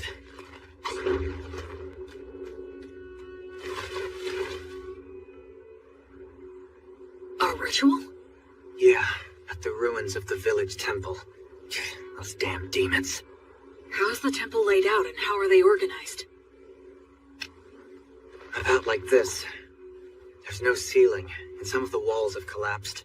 They formed a ring in the center to perform their ritual. There are 2 commanders. They have faces like lizards. I forget the name. Vroskis? Yeah, maybe. It's something like that. And what else? They have several soldiers patrolling outside the temple. I know there's at least 1 demon beast inside. What's the demon beast like? Well, it's got a human-like head, the body of a lion, and wings like a bat's. It's a manticore. You already know these guys? I've studied them a fair bit, but still. I'm glad there's not more. Excuse me? Let's just go and head on and crush them.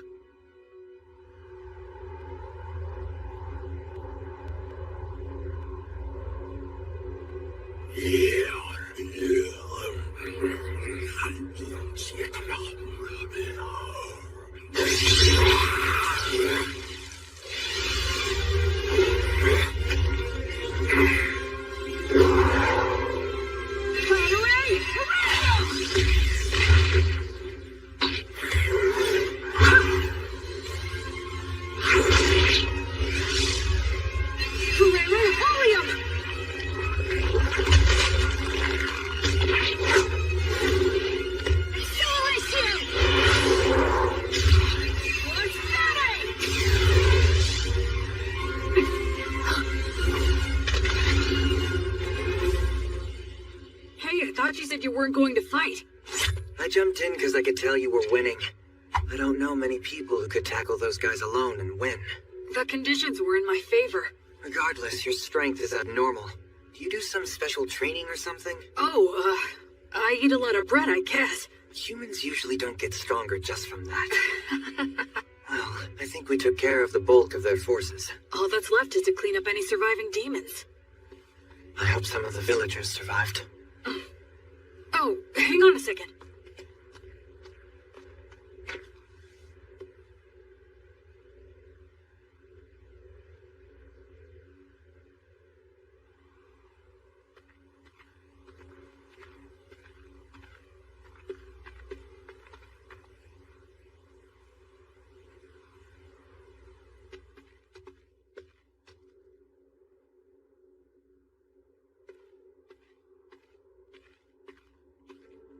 Brother!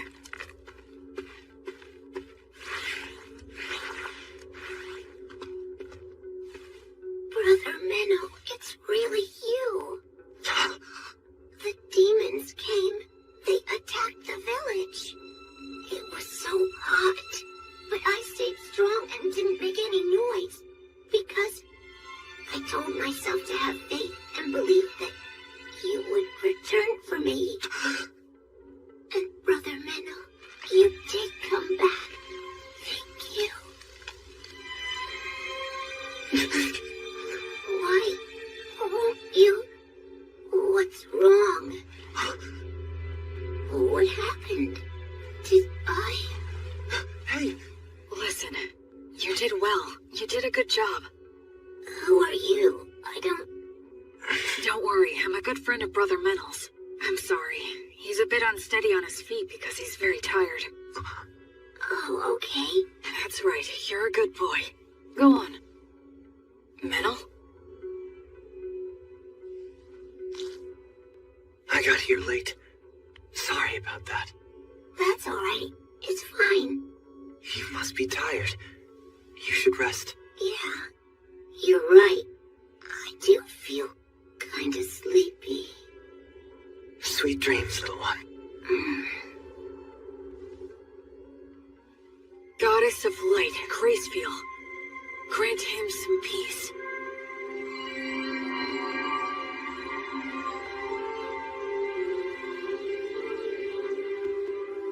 Hey, What's wrong?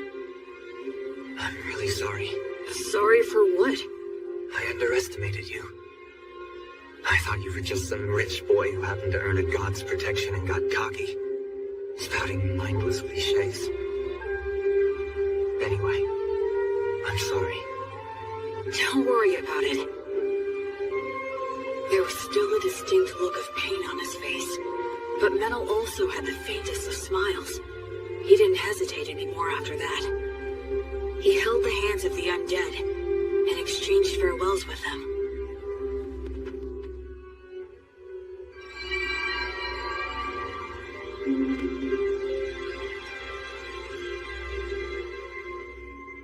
I think we checked all of the major locations. I don't sense any more demons. One more. Huh?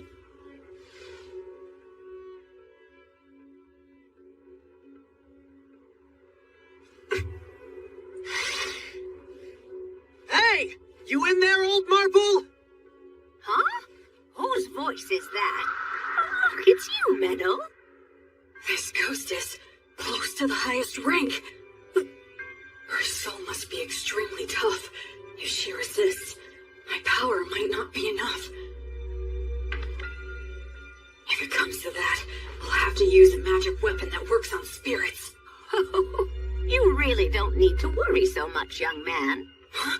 I'll have you know I haven't gone senile yet. Really? Well, that's a relief to hear. It seems you stayed behind because of some lingering attachment, but this kid here is a genuinely virtuous high priest. Returning lost souls like you to the cycle of death and rebirth and treating wounded people are what he does best. Oh? Listen, we can take care of the village now, and I think it's high time for you to move on. Unless you still have something to say. I can deliver the message for you. Minnow, You've been bad again. No, I promise I haven't. And where the hell did that come from anyway? Maybe you are senile. I can read you like a book. What's that supposed to mean? You're lying, that's what. I can always tell when you're lying. You're a little hooligan, but at your core, you're honest and smart. All this killing and stealing isn't for you. My goodness, you know this more than anyone. You see now, don't you? Shut up. What did you say? Shut up! What makes you think you know anything? Just what the hell was I supposed to do, Marple? You died, and everyone else in the village was starving. What else could I have done? You think I should have prayed to the gods or something? The gods? The gods have never helped me out, not even once.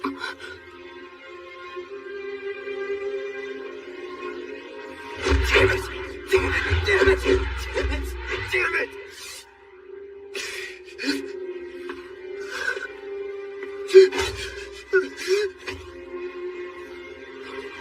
Damn it all. I've had enough. Just let me die with you. The life of a half-elf is too long for me. Those with elven blood live for hundreds of years. Even after they lose the people and places they love, it still doesn't end. They can't leave.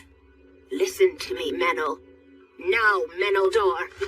Despite all that, the gods have given you a second chance. It's your last chance. Stop living like some useless bum. You may hate the gods, but remember that the gods will never stop loving you, even if you don't notice it. They will always shine their light, never growing bored or tired of you. So now, you just need to realize that light is there. Okay, priest, I'm ready, but if you wouldn't mind... Yes? Can I entrust you to look after this poor fool? He's not really such a bad boy at heart. So please, treat him well, won't you? I will. And as for those darn demons and demon beasts that attacked the village, I'm certain that they weren't just strays. The stronghold where their boss dwells is deep in the forest, and he sends his demon minions all over the place from there. He commands the demon beasts to attack people. It seems like they're putting all their effort into one big evil plan. If I may, your lingering attachment. Well, I couldn't pass on without making sure someone knew this. Anyway, I appreciate the offer, but I won't be needing your help. You see, someone's already waiting for me. Oh, she has someone. So it's about time for me to be on my way. Menel, dear, do take care of yourself. So many things happen in this world that can never be taken back again. So stand up and put your best foot forward. There are things you need to do. Damn it. You old woman. You're so selfish. Oh, well, so are you. Oh, my goodness. What are we going to do with you?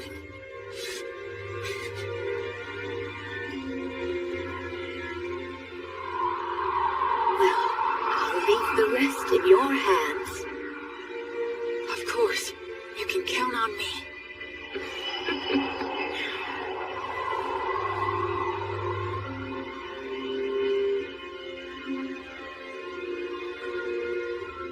The present state of this world is dark.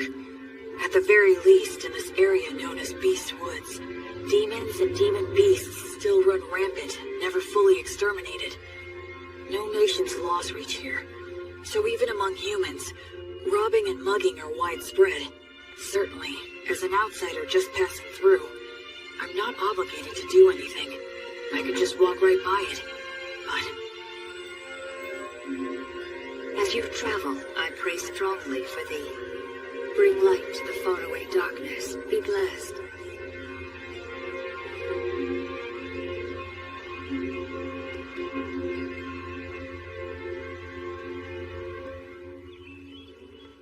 a few days later, the villagers returned.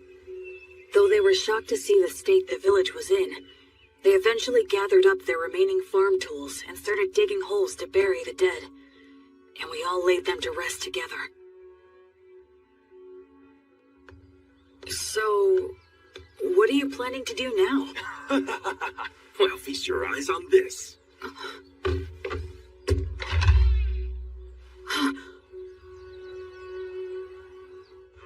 Just for tonight, we're throwing a bit of a party to mark our return to our village and honor our fallen. And since you're the savior who got our village back for us, we would be honored if you could join us this evening. I'd be glad to. Oh boy.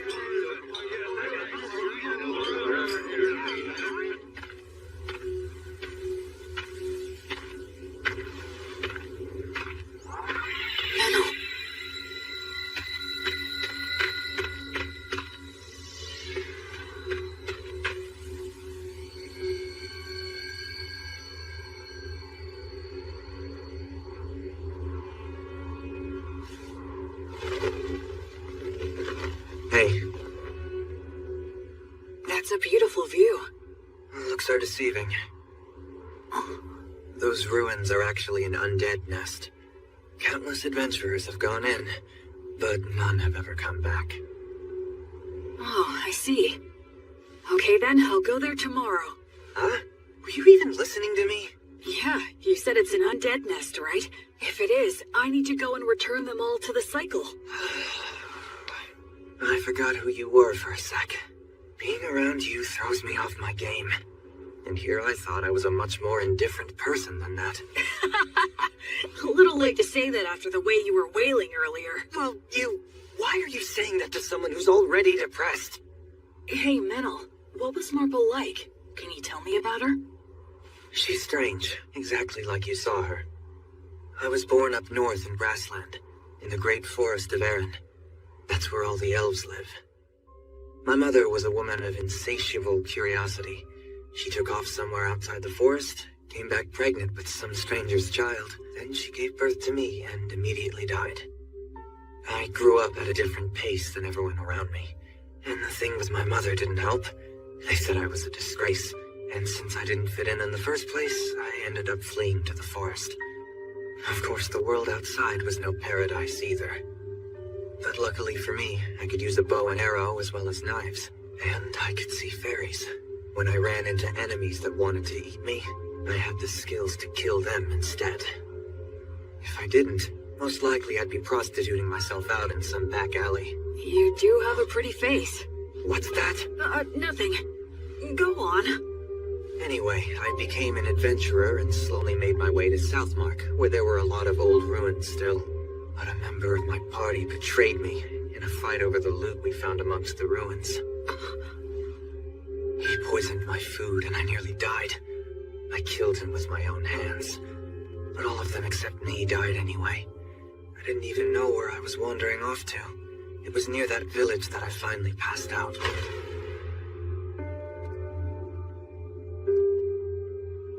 Marple was the one who found me and took me in. At the time, she wasn't that old yet, but she was still such a weird woman. She lent her bed to the antisocial kids she'd found lying on the ground. She let me eat her food, and even lectured me about trying to live a decent life.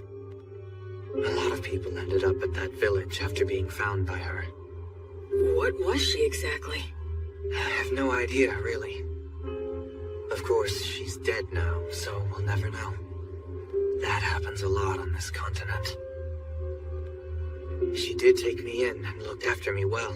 That's when I started pretending I was a hunter. There are a lot of nasty creatures and demon beasts in this area. I was relatively useful, and I had a place to belong. But I lost it all without any warning. I got all the survivors together so we could be the ones doing the stealing. But thanks to you, we failed miserably. It sucks having a longer life than anyone else in a place like that, so it's depressing. I just want to die sometimes.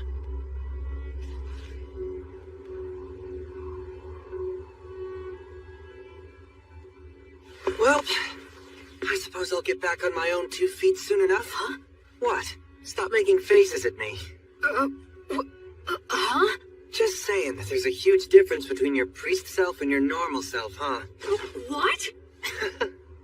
So, Will, priest of the goddess of divine light, I'm grateful to you. You stopped me before I could do something irreversible.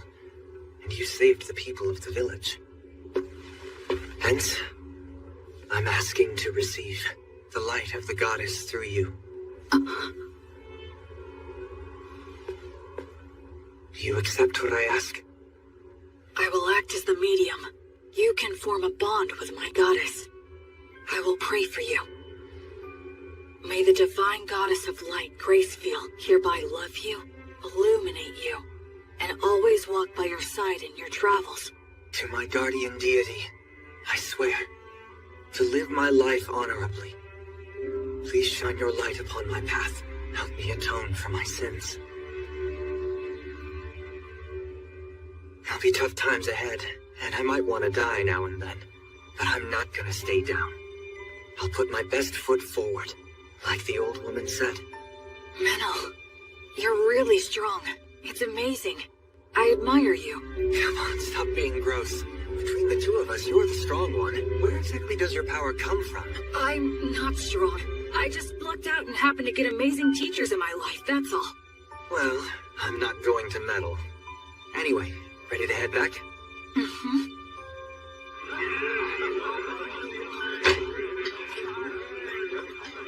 Blood. Married. So, I think maybe I just might have found the very first person I could call a genuine friend.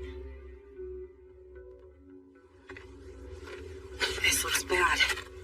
They stole all of the livestock, and they destroyed a bunch of tools that can't be replaced. We'll have to make the journey all the way to White Sails to buy some more. But with whose money? Well, we can't replace everything. Hey, what exactly is White Sails? Oh, are you being serious? What's your deal? You grew up in a cave or something? Sorry. So, White Sails is this... Oh, could you tell me about the history of this place, too? Yeah. All right, fine. You know we're in the southernmost continent, known as Southmark, right? Yes, that I know. So around 200 years ago, Southmark was engulfed by a horde of demons. The 100 heroes took out the king of the demons, but the humans abandoned this continent, crossing the sea to retreat to grassland in the north. The 100 heroes. That's Blood and his buddies. Since the Fertile Kingdom unified the southwestern region of grassland, they've been cultivating the land with the intention of reclaiming it. And as for the area of White Sails, it's the port town that became the center for immigration from the north. I see. A lot of misfits and aspiring heroes go there. Also, those with divine revelations. You're hoping to gather more faithful on this trip too, right? I understand that Gracefield used to have a lot of devoted followers on the southern continent. Can you tell me more? I think that most of her followers were scattered after the Great Collapse. Yeah, that's right. But those followers who managed to escape to grassland kept her name alive. Yes, even so, her following has declined quite a bit. Rampant demons and demon beasts. Villages that resort to thievery. Faith in the goddess dying out. Perhaps this was the mission that the goddess had in mind for me all along? Well, enough of old history lessons. We need to help the villagers now. Yeah, with regard to that, these villagers don't have a lot to spare. Hey, Metal, want to explore some ruins?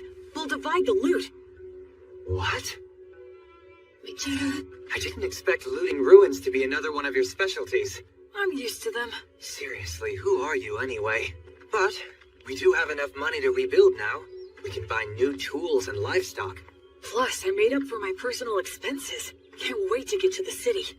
First thing we're gonna do is eat there. Seafood's in season, so... Someone help us! A giant ape! The two running from it are a halfling and a hawker? Stop! Good grief! Stop it!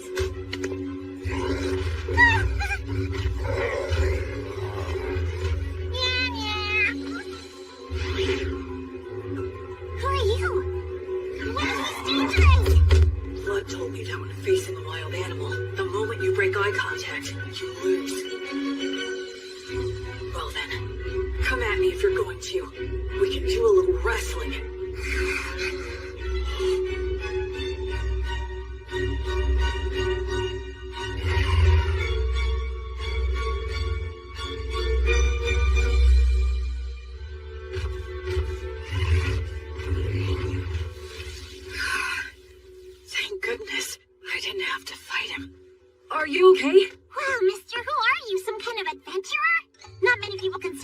imitate a giant ape this way looking at it. You're incredible!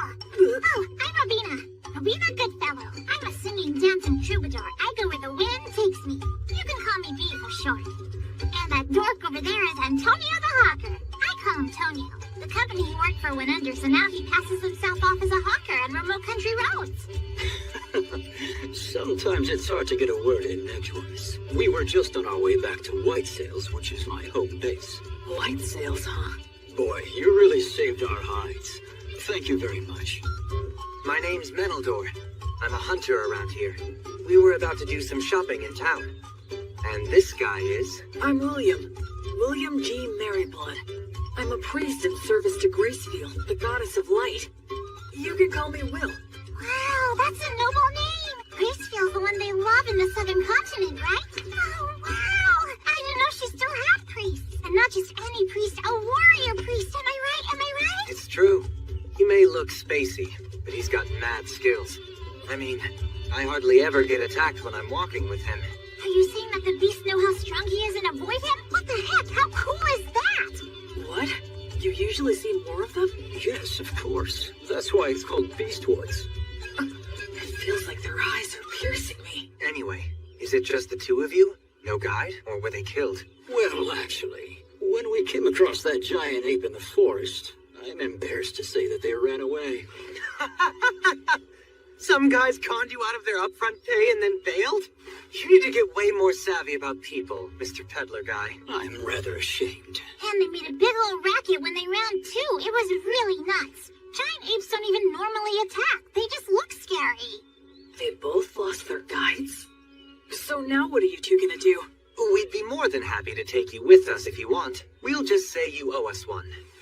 I'll do the deal making, not you. So, we'll owe you one of what? We want to buy livestock and some other stuff in White Sails. Ah, I get it. If that's what you want, then I'd be glad to help. I can introduce you to a dealer that I know. We appreciate it. And sorry for butting in. This guy has no idea how the world works. So are you really born as a true noble? He has that air about him? Like he's pure and untainted? Nah. If I told you about my origins, I suspect you'd have a hard time even believing me. You mean you're of such noble birth that you can't talk about your family? And a priest to an unsung god too? Wow, that's fantastic! My poetic heart is bursting with inspiration! Wait. No matter what I say next, it'll probably only make it worse. Now what? Okay, it's settled. Let's get moving. Yep, time for racing!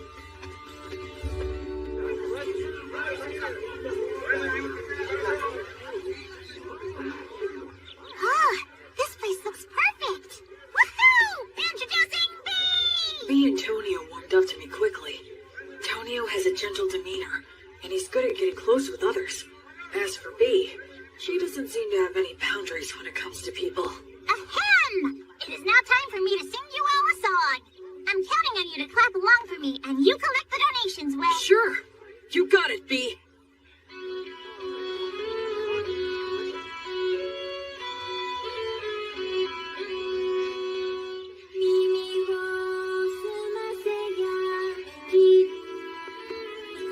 It's amazing.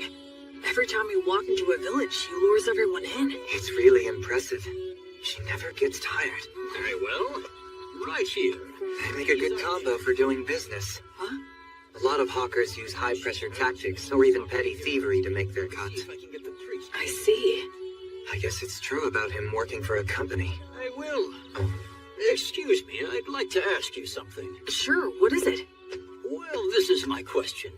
Can the blessing you invoke heal sickness and injury? Yes, it can. I see. Then I have a proposal for you. Huh? Goddess of Light. You're as good as new. Oh, wow.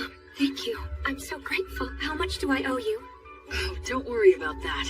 Offer your thanks to Gracefield. And if Tonio has anything you like, please purchase something from him. I'm a priest who is still just in training. Yes, okay. Thank you so much. Let's get something to celebrate your recovery. How about this hairband? So B attracts the people, Will offers his healing, and both bring him some business. Smart guy. Tonio's pretty cool. Yeah, I think this will help with the return of the Goddess of Light. Her power is damn impressive, though. Well, the blessing is a rewrite of reality through the sublime power of a god. That's how it can heal a wound as if it had never happened. Huh. I'm only borrowing this power from the goddess. I have to be careful not to mistake it for my own power. What? Still in training, huh? Well, I really am still in training. Will, done with your free treatments? Oh, yeah. Then come with me. Huh? There's a party to celebrate everyone's recovery. Right now? If they're at a party, she can sing again. He can sell more of his goods. He's a sharp salesman. We continued to pass through several villages, earning money in the same way, as we made our way north for a couple of weeks. Then we emerged onto Wheat Road. Let's sleep over there tonight. Man, you guys went too crazy. It's already dark. Sorry about that. Whee! I'm in such a good mood today, I'm going to give you all a free performance. Wow, how generous of you. Now, wonder what I should sing. I think Race Stop the Penetrator is epic, but it's way overdone these days. I know! The three heroes from the killing of the High King. It's a really good one. It's got the Wandering Sage, War Ogre, and the beloved Daughter of Mater. Ah, that sounds great. Now that's a solid pick. Actually, I haven't performed it in quite a while. Hey, what's wrong, Will? Oh, it's nothing. Go for it. I'd love to hear you sing. Great, you just said the magic words. Without further ado, then. Time rolls on. Or perhaps it's us that's marching on. Be it the strong and sturdy warrior, the bright sage, or the holy woman. So their names really are remembered. But their ashes and their names remain. This is precisely why their song must be lifted up high. So their good deeds live on, and their heroic names resound throughout the world. I sing this night of the Wyvern Killer, just one of the many fearless adventures of the three heroes. Keep quiet now and listen to this tale, one and all.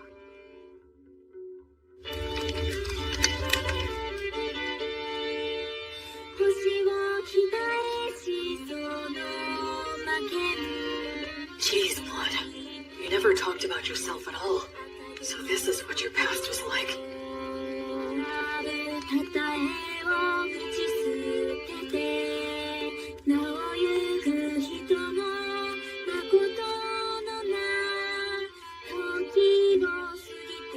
I guess no one knows Gus's real name was Augustus.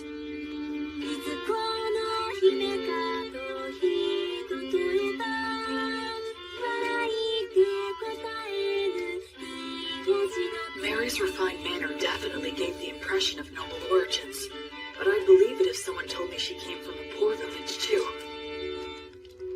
These are bygone days, now far away in the past. Oh, countless wishes now left with no way home. I can only play your melody loudly, to be carried upon the passing winds. The story takes place before they were known as heroes, when the three of them were traveling together. A certain remote village that they visited was attacked by a wyvern, and a beautiful half-elf was chosen as a sacrifice to appease it. Upon hearing of this, Mary said they should save her, but Blood asked where they could possibly get the money, and Gus said nothing. Their personalities in the song are slightly off, I think, but still, it brings their voices, words, and expressions clearly to my mind.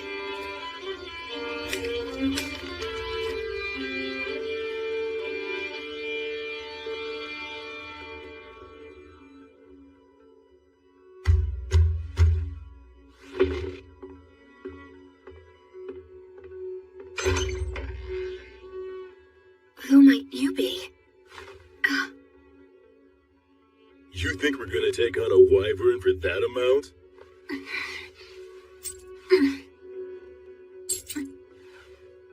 Ah, what fine money. Look how it sparkles and shines. If this will be the payment we're given, then... We have no choice but to do the job. Oh, damn, you're such pushovers. There's no profit here. I'll pay more if it's not enough. You can sell me to a slave trader if you want. You think even that's enough? You do have some guts in you, kid. You're small, but a mighty warrior. When a warrior swallows their pride and asks for help, it's only right to give that help. Let's do it.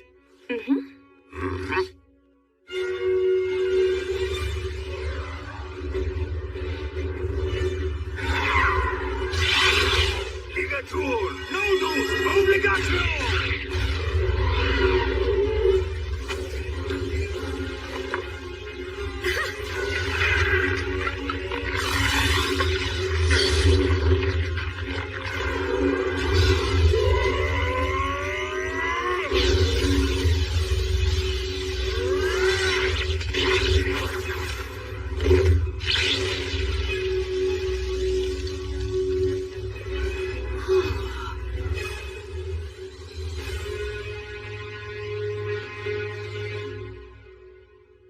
So, what are you gonna do now? Neither one of you can stay in that village anymore.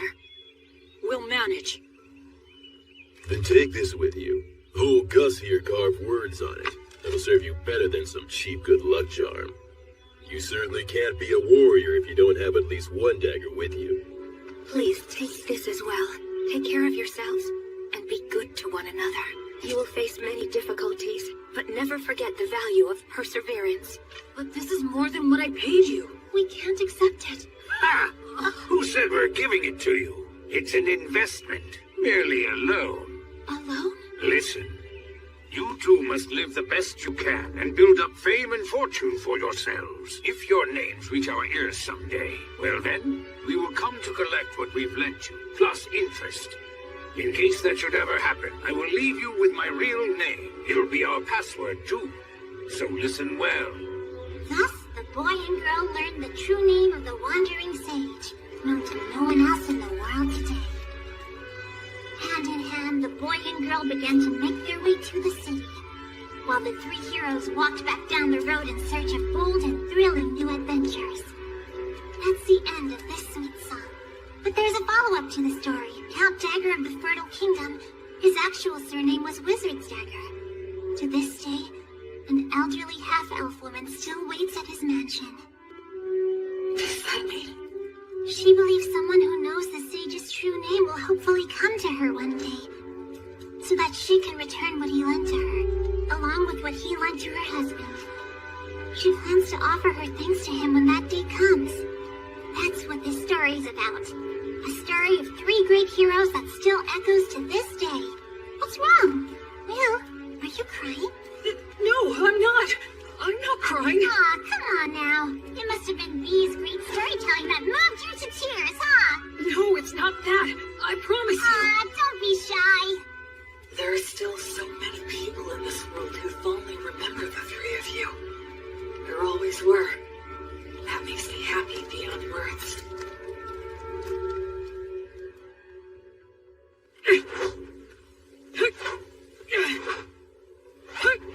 The Fertile Kingdom, huh? Once we cross the sea, maybe we'll meet people who still talk about blood and the others. Hey there. I see you're up. Looks like you're working hard. Hey, Tonio. Will, you're a strong young man. You think so, huh? In looking at you, it's become clear to me that your movements have been refined many times over. But then again, maybe you don't want to hear that from a guy who got conned by phony adventurers. In any case, it's obvious that you're used to handling that fine dwarven spear. And those who can handle that masterpiece have to be a master themselves. But there is one thing I don't understand. Something you don't understand? I'm curious to know what it is that you desire. Why are you asking me this? Well, because I'm a merchant. It's my job. I move product and grant people's wishes for fair wages. Satisfaction is a merchant's specialty. You are quite a mystery to me. I can honestly say that I have never met anyone like you before. You are strong and you have courage. You're educated and have good manners. And you're not hurting for money. But you're not really like a noble. You're more like a holy knight that I've only heard stories about. And so, that's the reason I decided to ask you directly. What is it that you as an individual desire in life? Or is it that you're strictly a representative for your divine goddess of light? I had a happy little life up until now, but I lost it shortly before I set out on my own. I gained the divine protection of the goddess of light in its place. There's still so much stuff that I don't know about in this world. And so, I'd like to start learning about it. I'm sure that in the process of learning, I'll naturally find out what it is I want. Oh, I'd like to have friends and companions, I guess. Is Metal not someone you'd call a friend? Well, actually, I think he and I get along fairly well, but he seems hesitant to acknowledge me as his friend. He only ever calls me priest, like he has to put me on a pedestal or something. Yeah, having friends is important to me. Yes, I understand. Then perhaps I will nominate myself to be in third place position. Huh? Because I'm sure Metal and Robina would be mad if I jumped in line ahead of them. The very thought scares me. Well, shall we get some water and start preparing breakfast for everyone? Yep. Okay, here you go. Wow, so good! It really is. You're a fantastic cook, Tonio. He sure is. Honestly, it's one of the only reasons I travel with him. We're eating a lot better now, thanks to Tonio's good cooking. That's right, you can't cook to save your life. Well, it's just that... Hey, Menel, your cooking isn't all that hot either. What? You ate it? Well, we always get good bread from Will at lunchtime. Isn't that so cool? He prays and it suddenly appears. I'd prefer to stop as little as possible. I'm grateful to have food I can eat as I walk. Cool. Let's get ready to leave as soon as we're done eating. Yeah. You asked...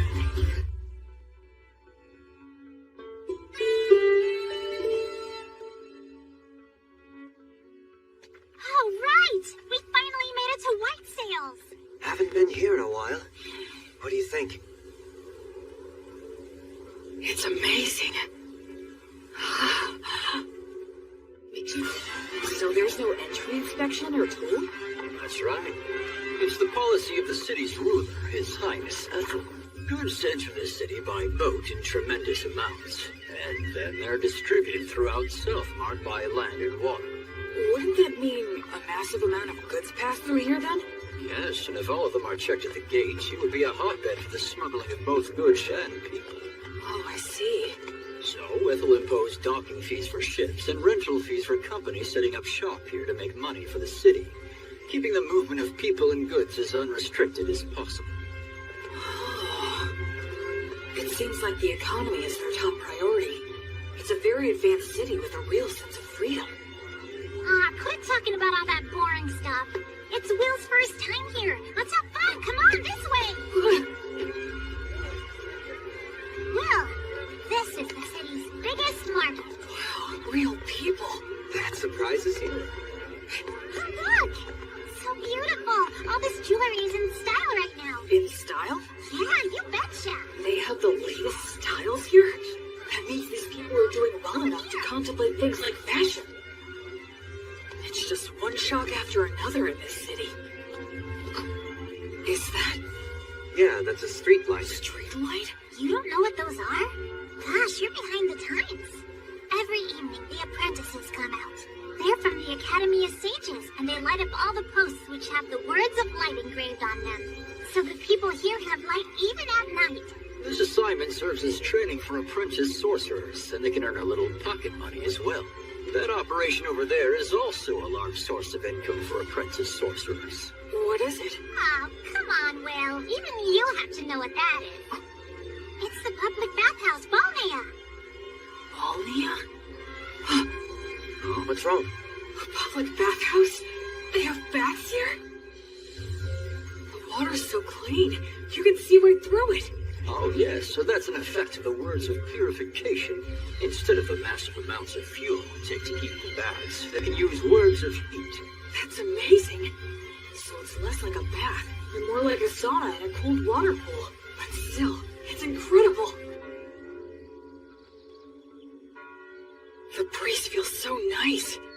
I used words of purification to keep up good hygiene on the road, but it's great to have an actual bath. Boy, it feels good to have a bath after so long. That's for sure. I just hope things don't get all messy again now. What are we gonna do next? One of the best things ever! I'm bet you must have been super starving, huh? The food is quite good here. Agreed. I think we all could have used a little more broth, though. It's absorbed the flavor of the fish so well, and the saltiness is just right. I haven't eaten anything like this since I left the temple. It tastes like civilization. All these dishes are so delicious, I can't remember what we were talking about. This is also delicious. Excuse me, could I get a refill? For me, too. Coming right up. When we're done eating here, we can head over to the temple. Well, since you're a priest, you need to pay your respects, right? Oh, yes, you're right. Wow, that must have cost a fortune. Aw, don't be like that, Menel. I'll be back as soon as I'm done. Please wait here for just a bit. Are temples in cities always this big? It looks like a beautiful work of art. It feels more like a tourist destination. Excuse me. Yes. Can I help you? I was wondering if you could tell me if there's a high-ranking priest here. I've received divine protection and become a priest, so I wanted to pay my respects. Pardon my asking, but which deity do you serve? I serve the goddess of light named Gracefield. Oh, the goddess of light. That's the problem. Why's that? Priests of the goddess of light are quite uncommon, so our rules compel me to use the prayer of faith detection. Okay, that's fine. I guess that makes sense. It's inevitable that people would be skeptical of a priest to a minor god. I could be a priest to an evil god in disguise. The thing is, all those individuals with the divine protection that qualifies them to determine another's faith are out at the moment. They're all out? Yes. It's because attacks by demon beasts have been on the rise everywhere recently. All but the vice bishop are extremely busy right now. Vice? What are you doing in the middle of the aisle? Oh, Bishop Bagley! Answer me. I asked you what you're doing. Well, I just... It's an honor to meet you. My name is William G. Merryblood. I have earned the divine protection of Gracefield, the goddess of light, and I have come to the Temple of White Sails to pay my respects. I see. I am Bart Bagley. I am in charge of this temple. Gracefield, huh? The deity who has been completely lost as of late? And what if you're a suspicious person using her name, planning a very dangerous plot? You have every right to be suspicious. Is there anything I can bless to prove myself? Ha! You novices are so quick to rely on your divine protection. Listen to me. Divine protection is not something to be used lightly, nor is it something to use ostentatiously either. He has a point. Gus said the same thing about using magic. I was using my blessing freely since it poses little risk, but... Yes, of course, you are correct. I truly thank you for reminding me of my lack of experience. Ha! Explain what the teachings of the Goddess of Light mean to you. Light only exists in the dark.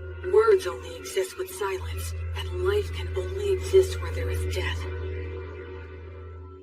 You enter his name in the registry and show him around the temple. Yes, but we haven't performed the prayer of faith detection or the prayer of lie detection. You fool! What did I just say, you idiot? Right now, I need to go make an appearance at the Weavers Guild banquet. Spend your time as you please, but do not cause any trouble. And make sure to offer some money. Well then, right this way, sir. Oh, right. I realize how unpleasant it must have been for you to have met Bishop Bagley, but you handled yourself very well. Huh? Well, the head of the temple loses himself in parties and pleasure-seeking. He's quick to anger and always complains. Despite all he says, he never uses his blessing. The vice bishop, on the other hand, is a most wonderful and virtuous person. I'm sorry, don't tell anyone I said that, okay? Sure. Hey, what do you know about the head of the temple? Well, I've only ever heard bad things about that guy. Like, he's really vulgar. He seems to have some sort of influence behind the scenes of the city's commercial and industrial guilds as well. So that's how he's seen around here? Still, talk about living it up. I mean, he's letting us use the temple's guest room. 2 of them, even. Anyway, what should we plan to do next? We could take in sights, or visit some guilds nearby. Oh, if we do that, then I'd recommend going to the... Wait a second. What was that? Those don't sound like clock tower bells. Is there a fire? That sounds like an emergency alert. There's a wyvern! Everybody run!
How to use your minor magic more skillfully and accurately. I got it. All right then. Think. What can I do about this wyvern using all that I know? Menel, would you help me? I need you and your fairy magic. Right. B, Tonio! Huh? Please work with the people nearby to get everyone clear of the temple's front garden. I'm going to bring the wyvern there. Your Excellency, you must take shelter below, quickly! How could this happen? Dozens of people, if not hundreds, will die. Sylphs, maidens of wind. Your steps are the wind's steps. Your song is the wind's song. Sing, chorus, sing in rounds, cheer and applaud. Your sweet harmony shall spread the words of origin in the 10 directions. Verba, Volanto, Conciliat, Sequitur, Tony Truce, Urania.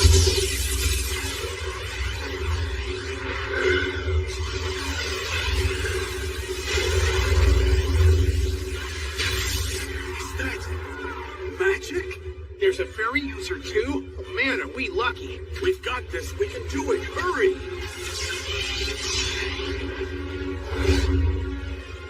I'm probably not hurting it that much. But that's fine, so long as the wyvern identifies us as its enemies. Almost all beasts of this type are highly aggressive. Even in situations where they can get away, they'll choose to take the offensive. Here it comes. Truth is, the rest of this situation depends on how close my skills have come to theirs. Goddess, I now fight for the sake of my oath. To banish evil and save the suffering. Pray. Be as unbreakable as a diamond. For eternity. For all eternity. Reject all that is evil. On the flame of Grayscale, goddess of light!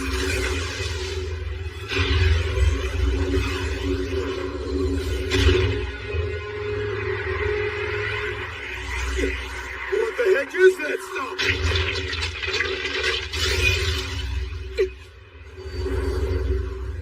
Selves! Beautiful maidens of wind, dancers in the gale! Show those ones foolish enough to fancy themselves better dancers a bitter taste of mine!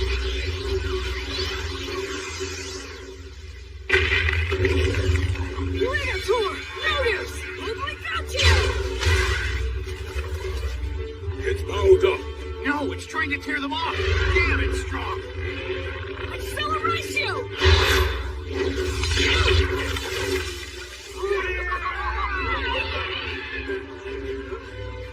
Unbelievable! That didn't finish it off. Run! It's gonna use its breath! There's still people back there. What do I do? What can I do? Go get him. Acceleratio!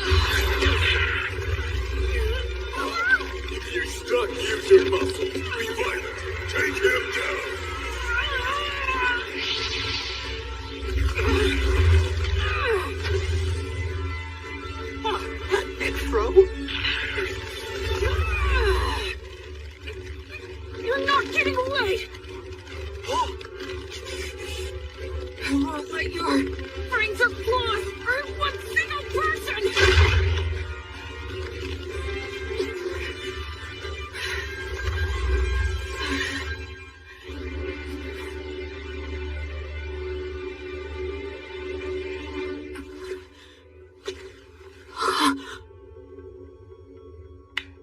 Well done. Excellent work.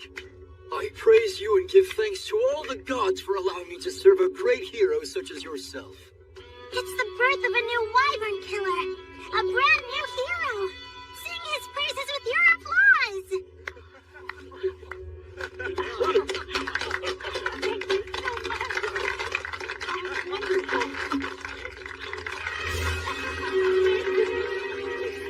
Guess we're too late, huh?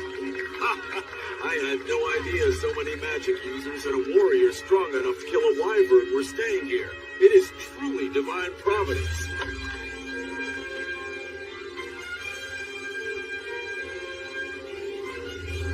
You're full of all kinds of tricks, aren't you?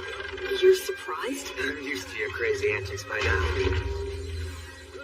All I could think of was how inexperienced I am. Huh? I was great for a first attempt, and I was just lucky to land a surprise attack. But what was that black miasma stuff around it? Hey, you brought down a real monster.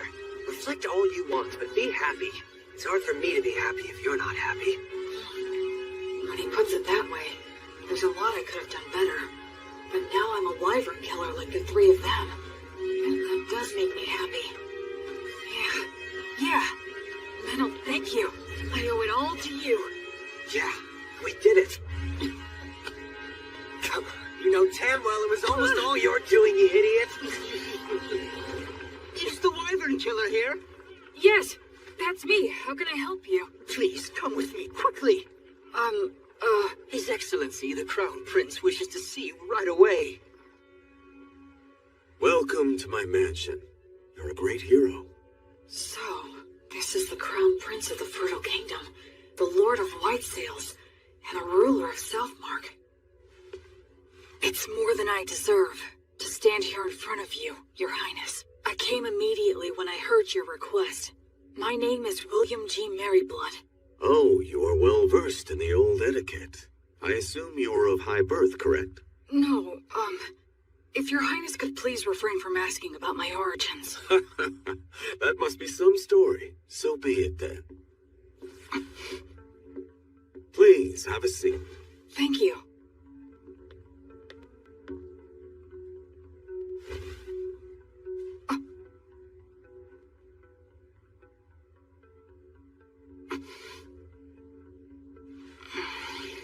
William, there are 4 or 5 individuals in your group, are there not?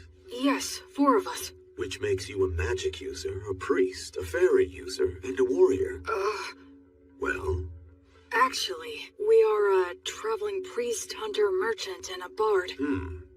One who shot lightning at the wyvern, one who made the light, one who dealt with the air, and one who broke its neck. That is 4.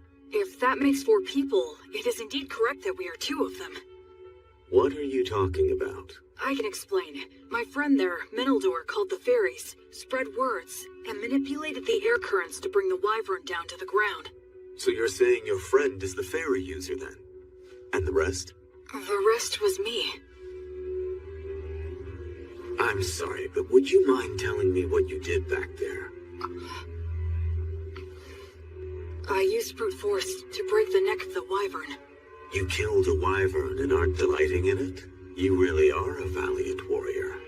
Well, Can I do anything to fix the damage the wyvern caused? Of course, work has already been done, and more is yet to come. But there's something even more important that must be done. And it has to do with offering my thanks to the hero, for example. Oh no, Don't be modest, William. I do not want my people to see me as an ungrateful man. On behalf of the people of White Sails, I, Ethelbald, thank the both of you for your courage. You did well to minimize the damage caused by a wyvern's surprise attack. I am unworthy of such praise. I would like to bestow upon you a reward. Is there anything you want? If I may, Your Highness, I traveled here today via Beast Woods to the south. The villages in that area are currently under threat by an army of demons commanding savage demon beasts. I see. So if I may ask you, would it be possible for Your Highness to send his soldiers over there to help hunt down the demons? It's not impossible, but it would be difficult. You saw that wyvern. Within parts of Southmark that I govern, demon beasts like it have caused frequent incidents. You mean... Of course, it's that toxic miasma. Any being it touches is corrupted and turns savage. Are you certain you are well yourself, William? I am naturally resistant to poisons. Oh, that is good to hear. Under the previous king's policies, we expanded our domain too much. We cannot even sufficiently protect the villages we directly govern at the moment. Do you understand what I'm saying? Then, would you give me permission to hire adventurers and mercenaries with my own money and organize an army to drive out the demons?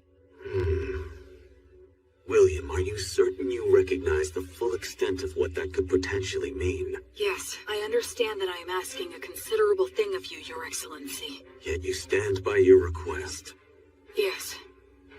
Because if I don't, then how many more tragedies would we be forced to simply overlook? Except to save everyone here is a task not even gods can achieve.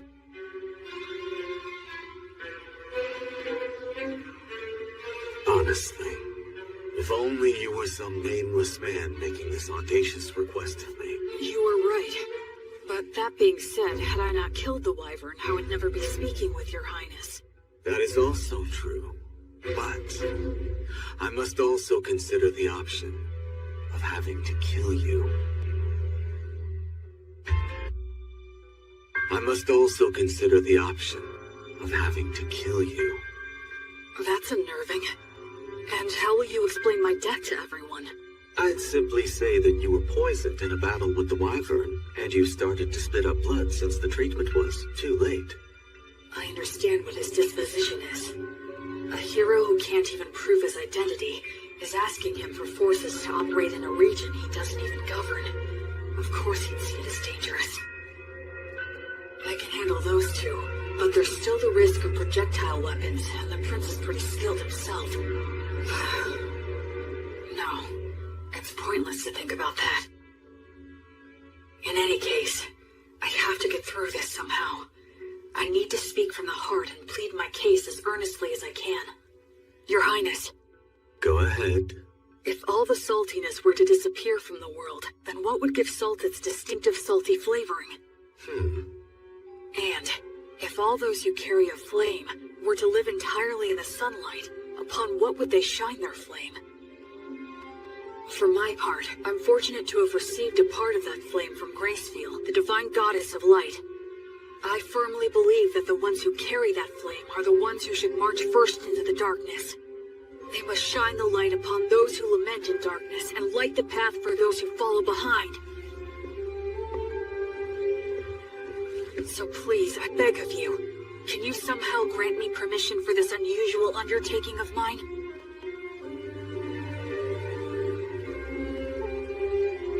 Young William, this path will only lead to despair. It won't work, and even if it does, you will pay the price. But I have some business with that despair you're speaking about. Oh, really? And what is that? I don't like how its face looks, so I want to go and kick it in as hard as I can.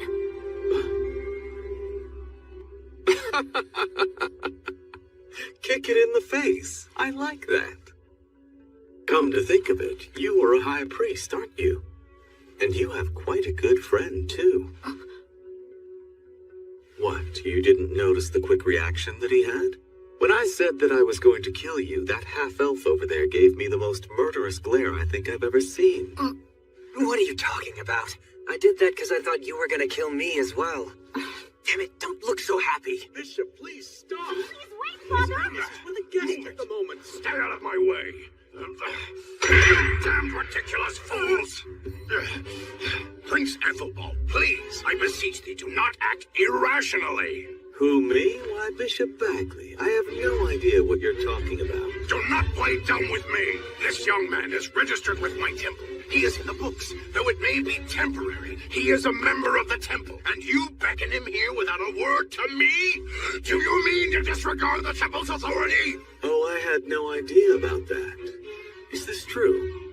Yes, that's true. Claiming ignorance is not an acceptable excuse. You cannot forego the verification protocol simply because I was away. So you say, but the people from your temple seemed very happy to send him to me.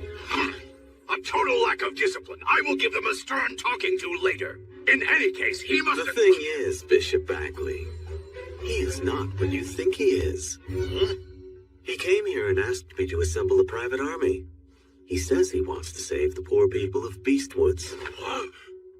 You... I would be lying if I said it never crossed my mind to kill him right here and now. But he's so frank in the way he expresses himself that somehow I started to find it amusing. Which is why I was just sitting here thinking of officially appointing him as a knight. Would your temple be willing to give him its blessing?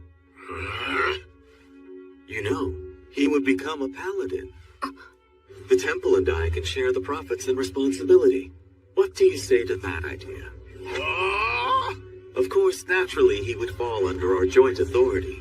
You could always have him excommunicated if need be. That's not even the issue we're talking about. The temple can attest to his character. And as the Wyvern Killer, he should have no problems with all the rest. This is proceeding too quickly. I'll return to the temple and think it over. Would that be all right? Yes. But it would make me truly happy to see this happen, Bishop Bagley.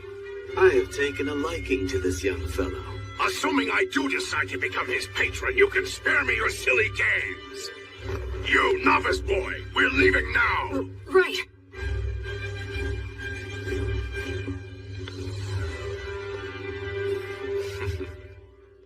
Honestly, what a troublemaker you are. Demanding a private army. What's the old geezer's deal? Menel, actually he's... Especially you. You're a novice. How dare you take matters into your own hands? So what if we did? It's not like you're our boss or something, mister. Excuse me? I'm the head of the temple, in case you forgot. So what? You want to fight over it? How dare you speak to me that way? I'm sorry. My father's on edge because he's had unresolved issues lately. No, I apologize for my friend's behavior. Anyway, so you're Bishop Bagley's daughter, then? Yes, I am, though we're not related through bloodlines. At one time, the bishop was in charge of a temple in the capital city that accommodated a large orphanage. Ah, yes, I got it. When His Highness Ethelbald asked my father to relocate here, I came to this continent along with a dozen or so other families. So that's what happened. He's in a position where he can throw his weight around. He has connections everywhere, and he has loyal subordinates, too. Bishop Bagley! Thank you for all your help. Your intervention with the Crown Prince saved us. Thank you. I did nothing to warrant your gratitude. I only defended the temple's authority from the Crown Prince's utter selfishness. You just happen to be a part of that.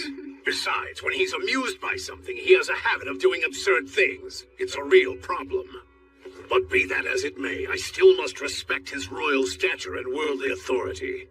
I'll take his proposal into consideration. You will remain in the chapel after the evening prayer.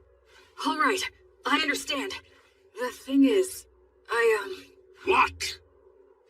What's the evening prayer?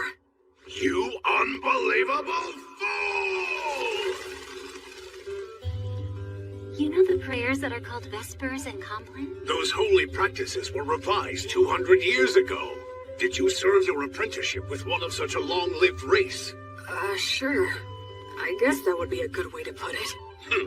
So it seems that you are not entirely ignorant then. Anna, go fetch some books on the revisions to the liturgy, and while you're at it, find a suitable teacher for him as well. Yes, Father. This boy is a novice, and on top of that, an ancient who's come here from 200 years in the past. He'll take a lot of work.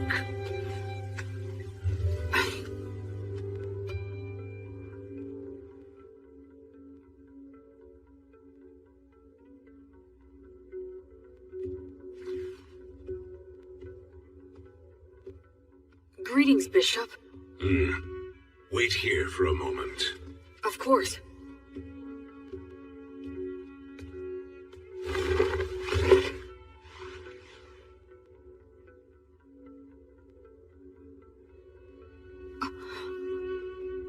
His praying form looks frighteningly masterful. Other than Mary, I've never seen such an expert.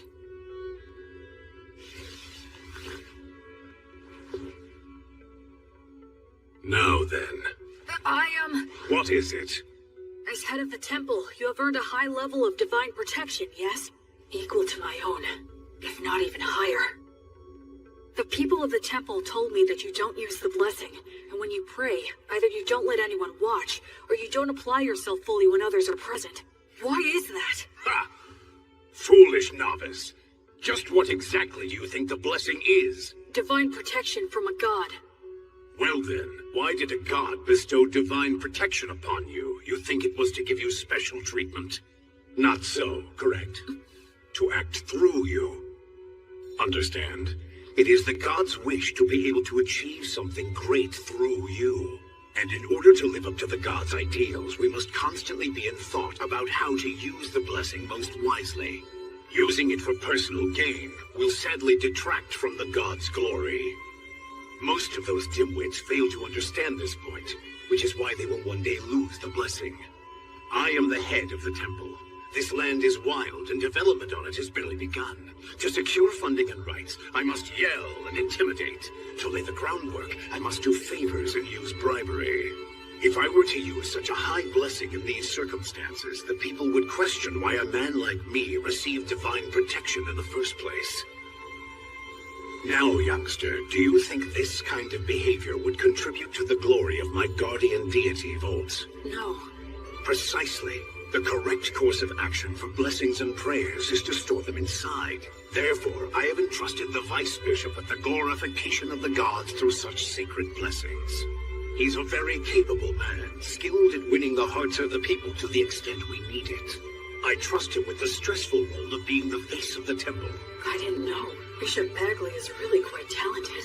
He's rude, and he looks like a greedy monk who's always complaining. But he's an amazing man. And what about you?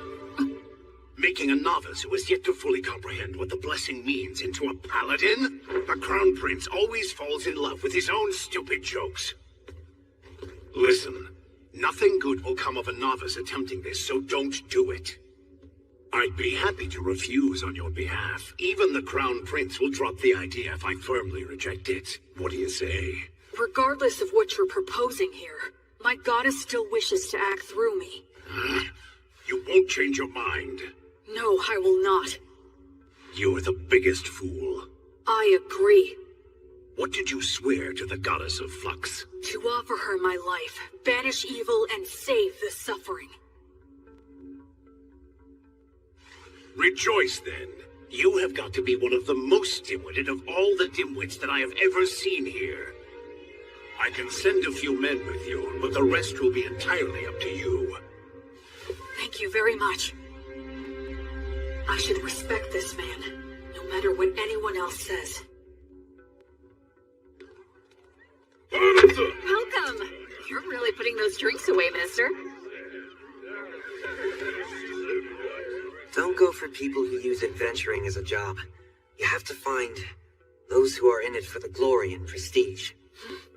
We need real ruffians who will put their lives on the line for the sake of adventure and battle. Right. Just like blood. They have demon beast horns and demon beast hide? Those are their battle spoils. It's the easiest way to show off their strength. Come on, let's go.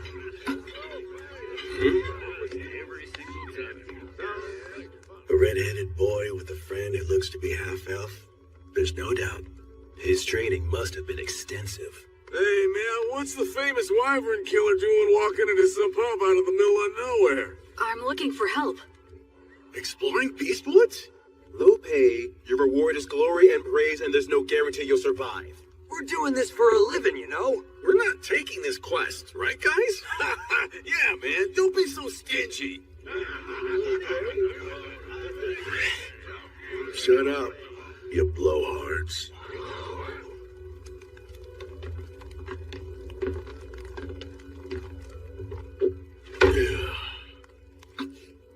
Look at the fingers of a swordsman. You can tell a lot by looking at his hands and whether or not he'll allow any wandering thoughts that prevent him from drawing his weapon. Sounds to me like what you want is a madman. Am I right? Not a bunch of blowhards with good manners but no skills, or who picked up the etiquette and patience to do any job, but who are just a bunch of shitheads who have no fear. The worst kind of scumball adventurers who'll risk their lives for the dumbest ideals, right? Yes, that's the reason we've come here. Hey, you hear that? I called it from the start. Bunch of damn lunatics. Gotta buy our drinks for a change. Yeah, that's right. What do you hope to get out of exploring Beastwoods? Where are we going? To the ruins or the forest? We don't deal with small potatoes.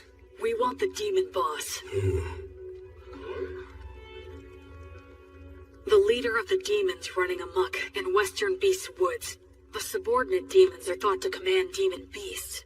That's a big fish. It is. The location is unclear. Just finding him there will be hell. And we're talking instant death if we're ambushed during the search.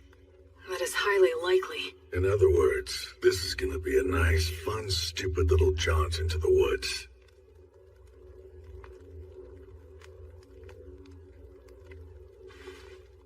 Count me in on it. All I need is food and a bed. And a little pocket change will be nice. Yeah, me too. And me. Count on I'll it, too. provide everything. I'm William G. Merryblood. I'm Raystov.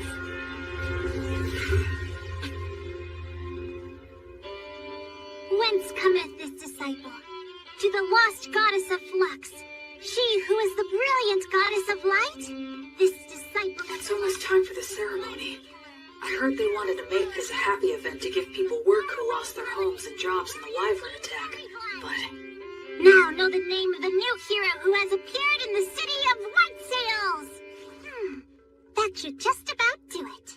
B, could you please not write an epic about my story right in front of me? What? Why shouldn't I? Well, you actually did do all that, so what were you expecting? You're gonna love it because I'm gonna create something grand! I'm afraid to say that this many cows and horses will indeed come at a hefty price. Oh yeah, speaking of which, can you please negotiate a deal for us to get all of the sick and injured ones at a lower price? Huh? Don't worry, I plan to heal all of them. Oh, that makes sense. Also, I was thinking that it would be a big help if you could start a trade movement between Beast Woods and the city of White Sails. Yes. How much do you need me to give you to fund that? Well, why don't the two of us sit down and have a serious business chat? Let's see here. Easy on me, please. I say go for it. You need to have a good understanding of how money works. You'll be dealing with Raystov and all those guys soon. The Raystov? Raystov the Penetrator is here? Yes, he is. That's perfect. I can interview him then. Huh? Making a habit of flaunting your own accomplishments leads to arrogance. And arrogance dulls one's blade? Yes, exactly. Oh no, that again? This is why you're so useless. You never have any good ideas. So I take it you two know each other? We've talked a few times in the past. It doesn't matter how many interviews. You always say the same thing. You're such a stubborn and broody guy. My answers are never going to change. All of your tales of heroism are terribly ambiguous. I would like to create something that comes a little closer to the truth. What a big fat meanie you are. Isn't reputation important to an adventurer? Whether it's making a living or getting ahead in life. As long as you've got skills, those things come naturally. But surely you realize that even people with skills can be utterly ruined by a bad reputation. Even the greatest warriors can never tell what their downfall is gonna be. Right, Will? So you're saying Raystov's tales of heroism are ambiguous? That is exactly right. This guy will accept the job to take down a huge threat, and he'll just wander off and kill it with one fatal stab, and then he'll saunter right back. He rarely works with anyone else, and he works so fast, there's no one who can actually say what happened. And the guy never says no to any job. So the stories get more elaborate?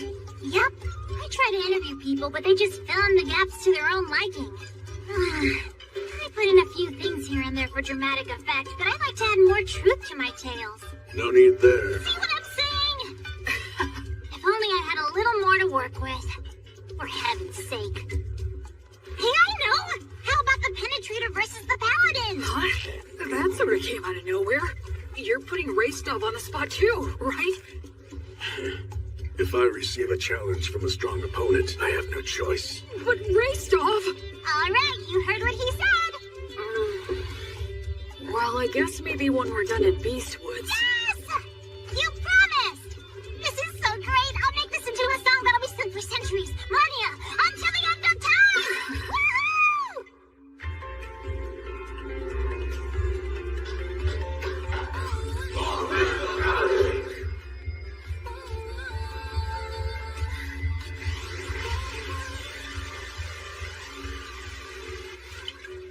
Miss Bishop, thank you for blessing me.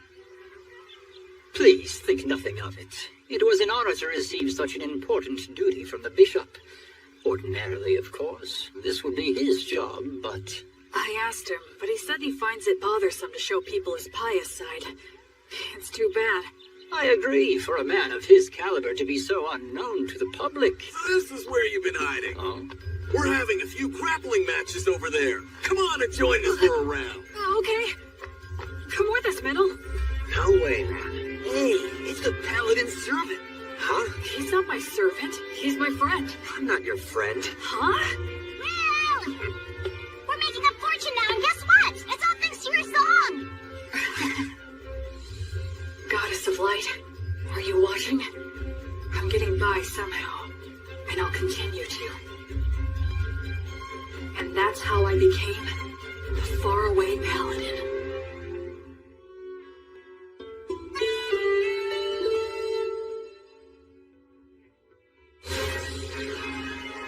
A lot of things happened very quickly. Having obtained official permission from the Crown Prince and the temple, I set off with my team of rowdy adventurers to begin the process of exterminating the dangerous demons and demon beasts infesting Beast Woods. In areas that were relatively safe, we brought human helpers and supplies, two things that every poor village needs.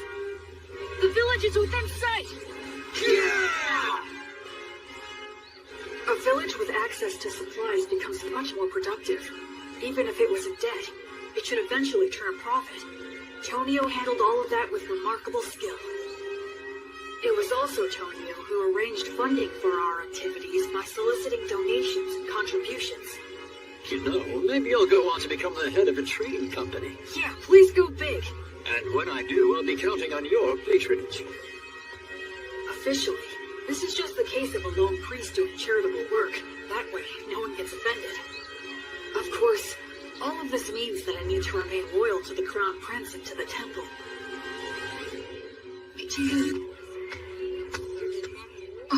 Oh, Will. I see that you've come back now. I appreciate the work all of you have done here. Bishop Bagley agreed to assign a few priests to me, and Anna is included among them. They're all experienced and are able to use the blessing. They're also capable of leading ceremonies such as festivals and funerals. I'm pretty sure that Raystoff's party ought to be returning soon as well. Whenever we received reports about demons or demon beasts appearing, Raystov and the other adventurers would head out in a hunting party to pursue them. Incredible! They were all killed with a single fatal blow. No wonder they call him the Penetrator. Can you do this to wyverns too? If one's within my sword's reach. I would intervene in any disputes between villagers and try to help them settle things peacefully. You know, I wasn't really planning on doing all of this. Well, the thing is, once you've done it the first time, then you're kinda stuck. Word of my intervention spread, and I was called to intervene in other villages' disputes. My unexpected role as an arbitrator suddenly gave me a lot more to do. Whenever I had to visit other villages for benevolent purposes like that, or I had a message that I wanted to get out, B proved to be a really big help.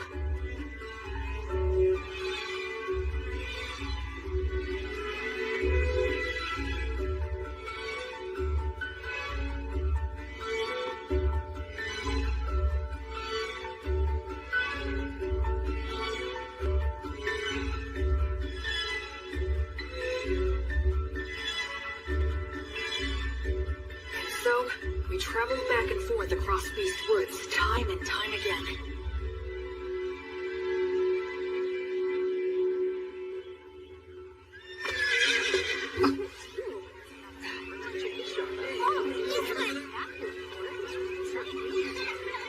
The atmosphere's so different now.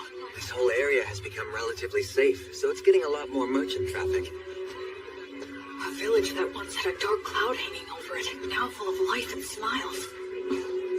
Gus, I finally understand now. Money is extremely important. Money is what makes the entire world go round. With money, you can solve anything without magic. Buy tools, hire help, and the ability to make a profit is just as important as magic. Everything you taught me was exactly right. Making people smile and giving them hope is more magical than actual magic.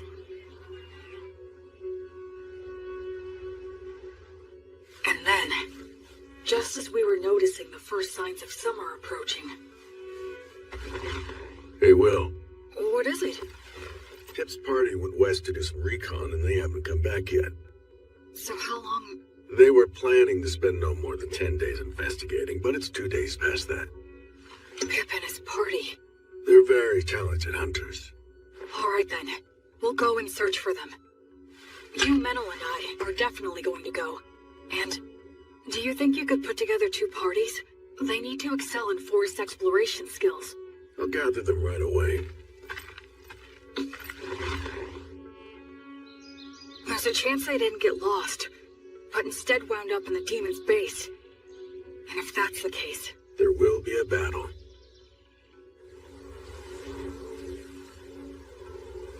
What do you think? Frankly, given the skills Pip and his buddies have, it's hard to believe that they could have just gotten lost. So you believe the demons were probably behind this then? I think there's a good chance of that. If we beat them, things should settle down here too. I just hope that they're all right. Hey, Will. Huh? I should say thank you. Oh, for what? For a whole lot of things. I just have a feeling that I would have hit rock bottom if it hadn't been for you. It's thanks to you that I'm here now and that I actually have a respectable reason for living my life. So, well, I owe you my thanks. Oh no, I should thank you. I knew nothing of the world and you saved me. But you know... What is it? You could look at me when you say it. Shut up.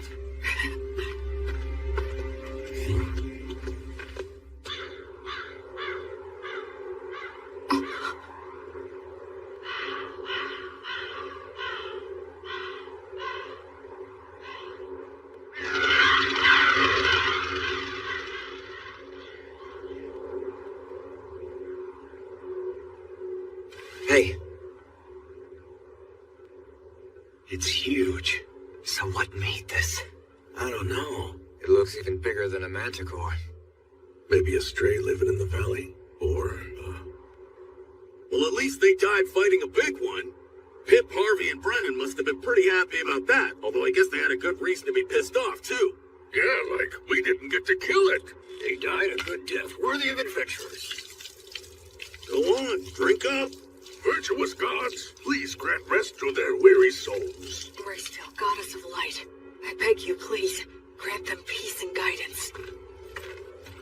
Will, there's a head missing. The damage is so bad it's hard to tell, but it was probably just eaten up. Yeah, I'd bet on it. No, wait. Did he toss aside his gear as he ran? Why go deeper into the valley, though? If the path to the forest was blocked, that's the only way. He had no choice but to run deeper down. Yeah, I guess that's true.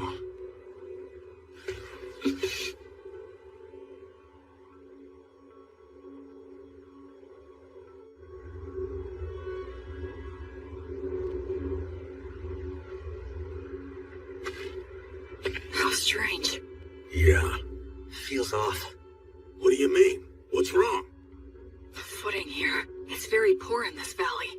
Even if they fled, getting this far would be... It's a trap! Retreat!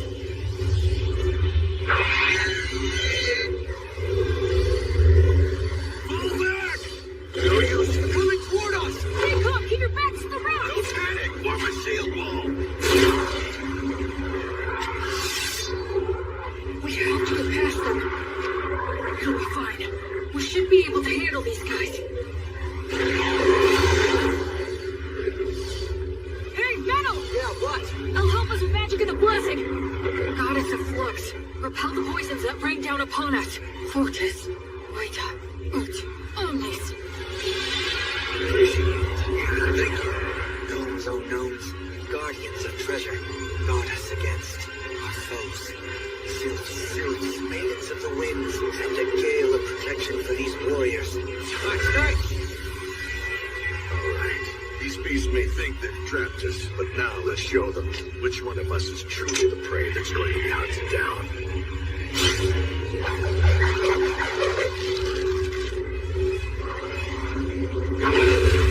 Shoot now!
it!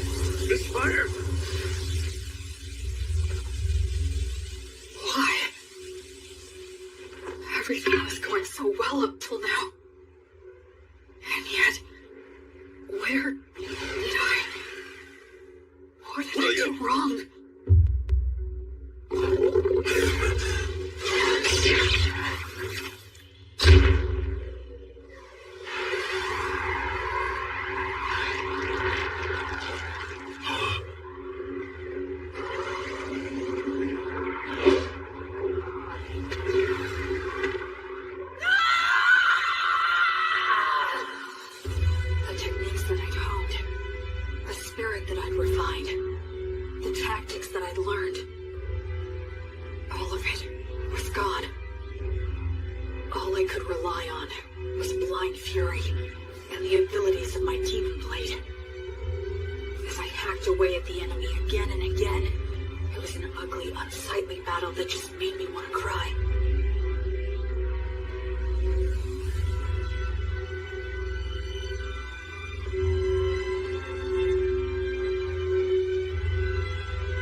So you're awake, huh?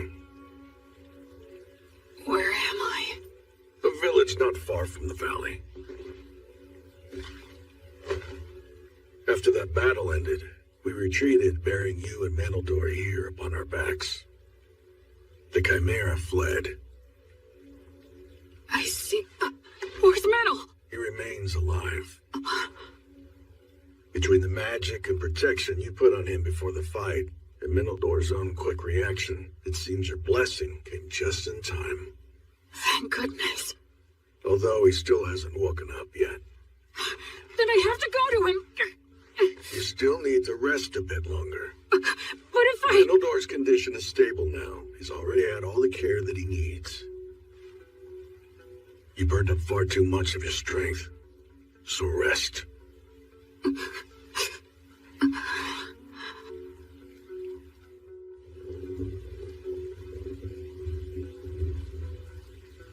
Where did I screw up? When I left Manal to handle the Chimera? No. Given the circumstances, I had no other choice.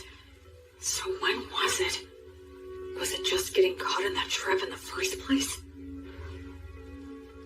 If I'd been more careful, and took the time to send out scouts in every direction, we wouldn't have wandered blindly into that valley. We had plenty of people at our disposal. Up until that point, we'd been successful. And we were rattled by finding some of our men dead. Maybe all of that led to a simple lack of caution. No, I think I'm missing something. Some kind of fatal flaw. So they retreated, huh? Really? The wyvern killer and the penetrator? I heard they ran into some absurdly huge mixed-up demon beast called a Chimera. Wonder what they're gonna do? Also, that elf mix was hurt bad, wasn't he? Yeah, he's really got it rough. When you're stuck with a monster like the Wyvern Killer, no amount of blood is ever gonna be enough. Yeah. A monster? Yeah. Yes, I am.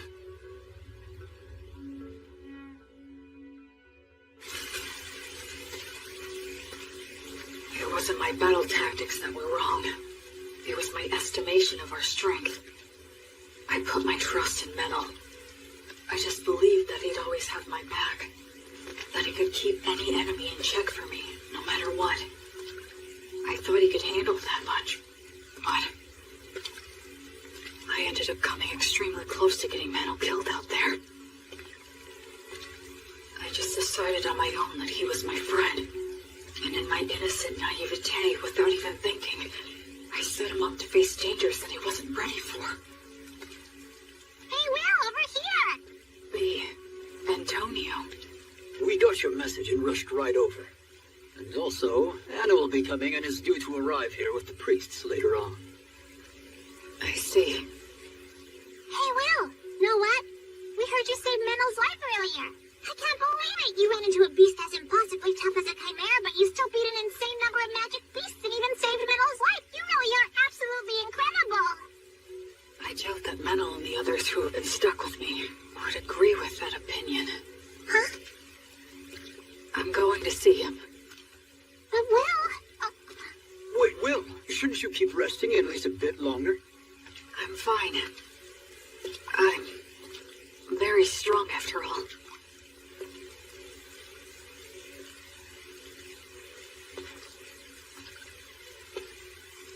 Ever since I left the City of the Dead, people have said things like that to me, touting my strength in no uncertain terms. But every time I've just laughed wryly and shrugged it off. I believe that subconsciously, I was trying not to think about it. But the fact is, I can't avoid it anymore. Because in this world, my strength is simply far outside the norm.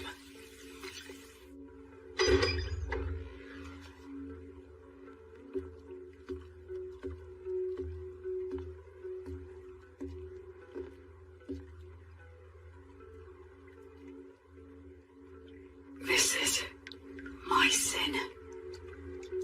Menel, I'll fix you up right now. Gods, please take pity on Menel and heal him. I'm sorry, Menel. I just wanted a friend who could be my equal. I wanted what the three of them had. Comrades who had each other's backs, supported each other, and respected each other. But maybe I was just trying to force that on you without even realizing it. I didn't want to acknowledge just how strong I am.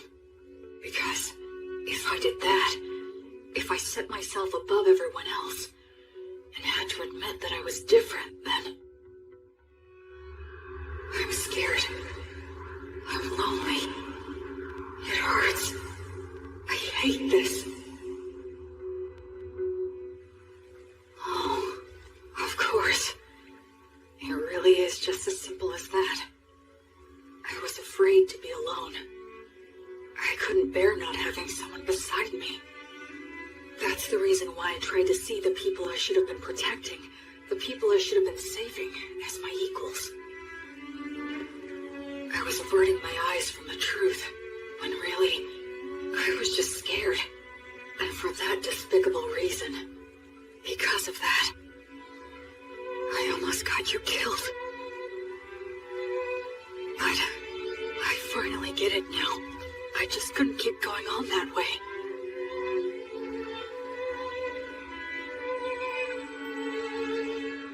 Oh, Goddess, are you here because you're worried about me? Up until this moment, I've been foolish, but it's fine now. Please, you can rest at ease. I'll put an end to your sadness right away. I'll save everything within my reach, as your sword and as your hand. Everything will be all right. Goddess, I vow to you, I'll solve all this on my own.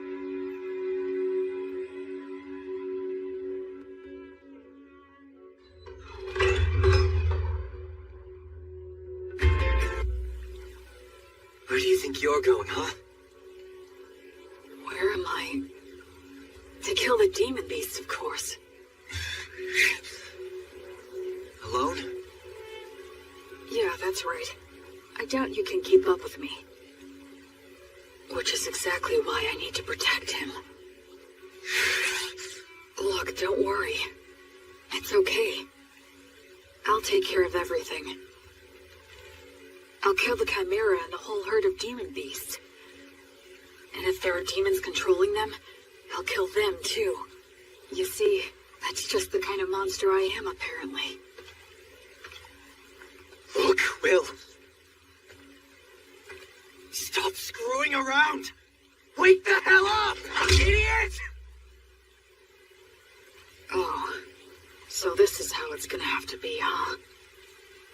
Is that all you've got, Metal Door?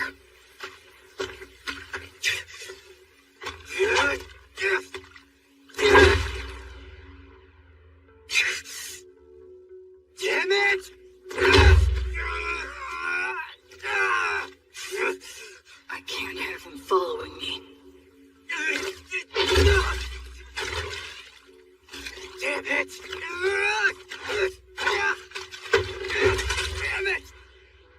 Damn it! Damn it! I guess I could just break one of his arms.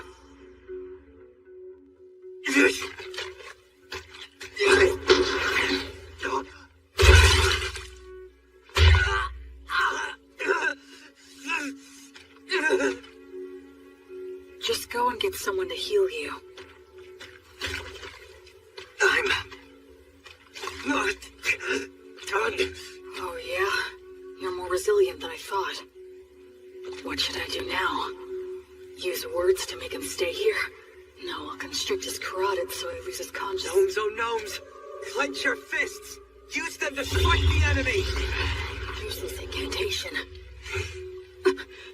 No! If I dodge it, the magic will hit metal!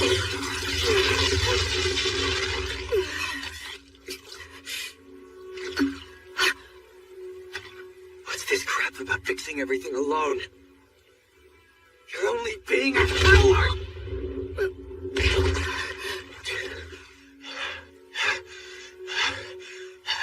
Did you really have to go that far? Huh? We were only together because of pure chance. There was no reason for you to do that. Yeah, that is true. I have no reason at all to go out of my way to stop an emotionally unstable coward who's completely lost it just because he got his ass handed to him one time. So then... Still, you're my friend. And friends stick together. If my friend goes nuts, I want to do something to help. Menno. You don't know much about your own origins, and you're clueless about the world overall. At times I've thought you seemed suspicious. But still, you're a nice person. I know you're trying to do things right and do your best. After all, you did save my life, and you saved that whole village. We traveled together, and we fought together too. I enjoyed spending time by your side. I'm grateful to you from the bottom of my heart for sending off those villagers. Look, Will, the fact is you're my friend, and I don't abandon friends.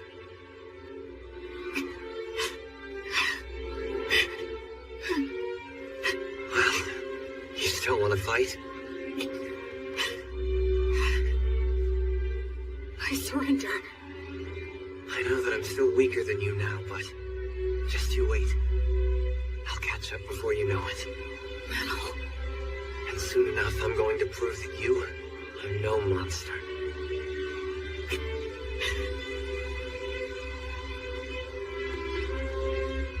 Okay. I'll wait. I'll wait for you. You know what? You could be a real pain in the ass. Sorry. I kind of lost control of myself. Yeah, well, it happens. I'll heal that. But a surrender is still a surrender, which means that I win. Come on, I only surrendered because you wouldn't give her rest. Keep whining. And so, we just kept on making dumb jokes and laughing about it all. What? You want me to break your arm? It was my first ever argument with a friend. And I guess I lost that too. Welcome back! Oh, you're back, huh? Will Metal! Good to have you back. You jerks! You had me worried! I'm sorry, B. Will. Huh? If you don't mind, do you think that you could please tell me just what happened? Sure.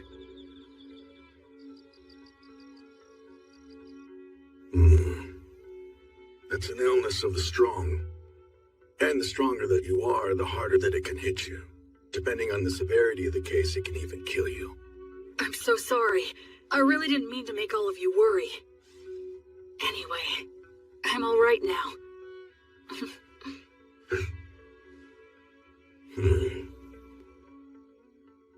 You two were stuck in bed not long ago, and you were off slugging it out? We even set a trap for a surprise attack. That Chimera's got no chance. I've got a debt to repay to that bastard. I won't be shown up like that. You mean you're gonna go fight that thing again? That's right. We're gonna have a little rematch. I won't get beat up and just leave it at that. I'll split its head open. I mean all three of them. Chimeras don't occur naturally, so there's no doubt that this thing is the product of a demonic ritual. I say we take them all out at once before they can escape. You want to go after it this soon after it roughed us up? I won't just give up and leave it like this. Let's bust them up good. All right. Guess we should round up some help, huh? This'll be a good, fun, stupid as hell adventure. A silver coin for a demon beast's head. And 10 gold coins for the demon bosses!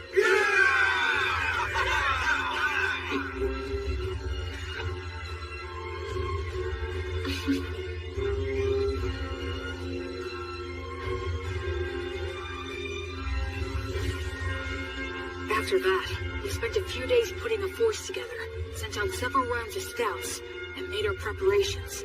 We didn't arrange any special tricks. We decided just to get enough people together, make preparations beforehand, and face our enemy head on.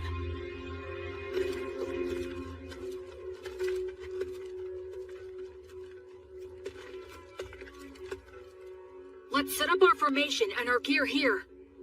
And all of you other priests, please support us from here. Yes, sir! When we're all ready, we'll send our front line to the battle zone!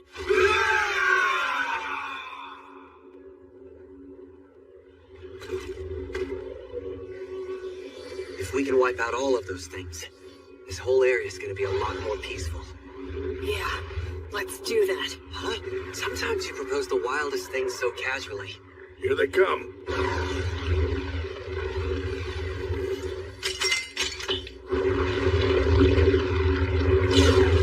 I've got your back. Thanks. I'm counting on you, Metal.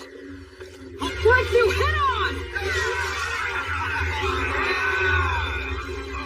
By full flame of lightning, let us triumph! Burn bright! Blazes flames of courage! World send us a tailwind of good fortune! Virtuous gods, righteous protection!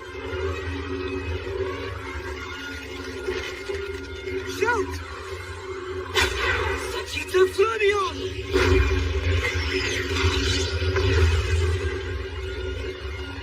It's war. Ready! Oh, goddess of flux! Repel the poisons that rain down upon us! Let's go, Fortress Meta!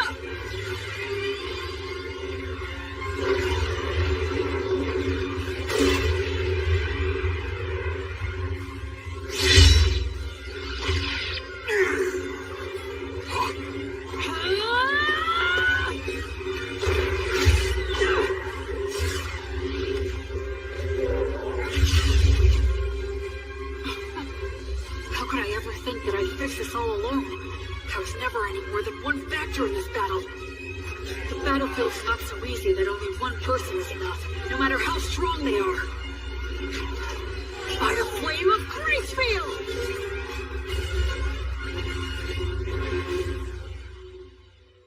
According to the reports, the campaign to eliminate the demon beasts should have started by now. I wonder, will these great wyvern killers actually be able to succeed in a new heroic feat for the bards to sing about? The temple is practically bent over backward in our attempts to facilitate that novice boy. If he fails to succeed in this enterprise, he won't be worthy of our backing any longer. Oh, by the way, Bishop, I understand that you entrusted your daughter Anna and many other brilliant priests to the Paladin to support him on this endeavor, or so I've heard. Losing valuable talent to the philanthropic exploits of a novice has been causing nothing but trouble for me.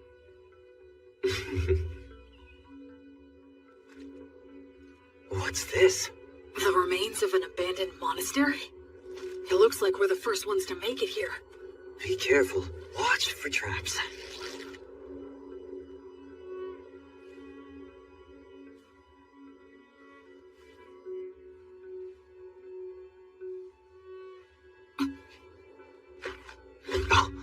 Omnia, Vanitas, Erasus.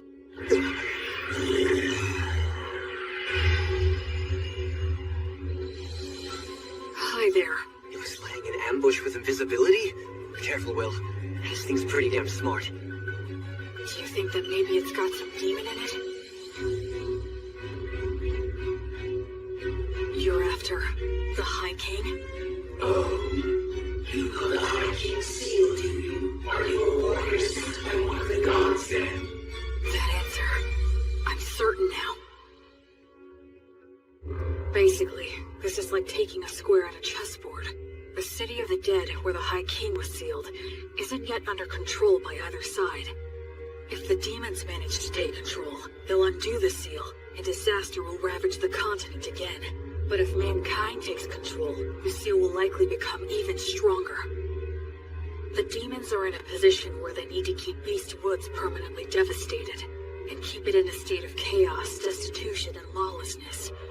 That's why they're commanding demon beasts to attack villages and keep the pressure on. They can't let mankind advance any farther south.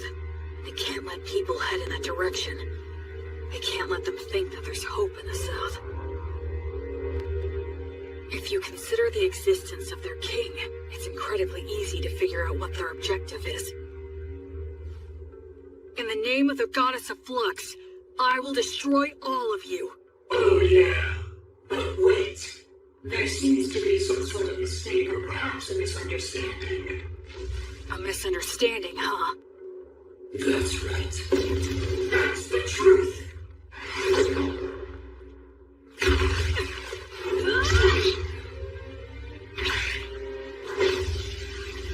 In their surprise attacks, demons like to stick to the classics, huh? Metal! On it! You don't! Sylph's made in the wind! Gracefield, grant us more protection! Don't stop it! Just divert it! Gnomes, oh gnomes, slip underfoot! Tighten, bind, and tie it down!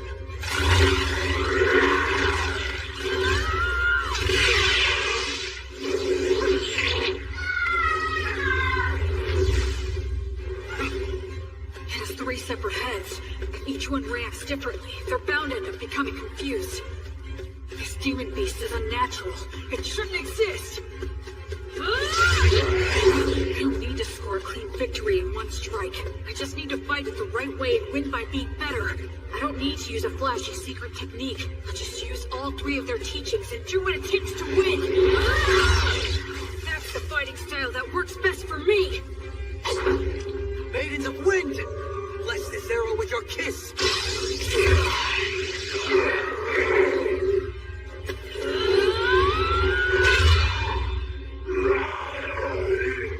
That's one down!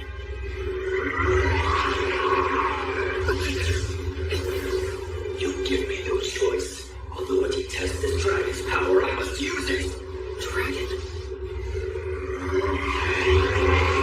This one too? Metal, step back and give me a little room. I'll strike it down now. I was raised on Mary's bread, and my arms bear Mater stigma, which means poisons don't work on me. I'm sure you'd like some glory of your own too, huh?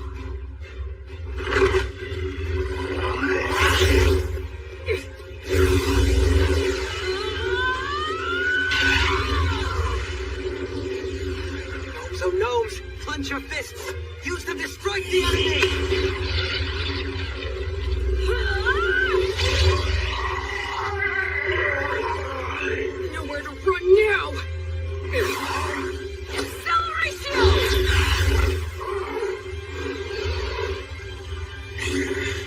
Oh, nose! Oh, no! Slip underfoot! Find the bride and tie it down!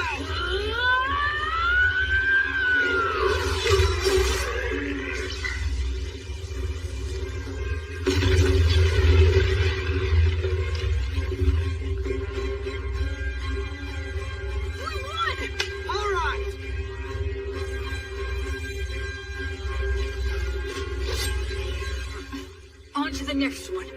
Yep.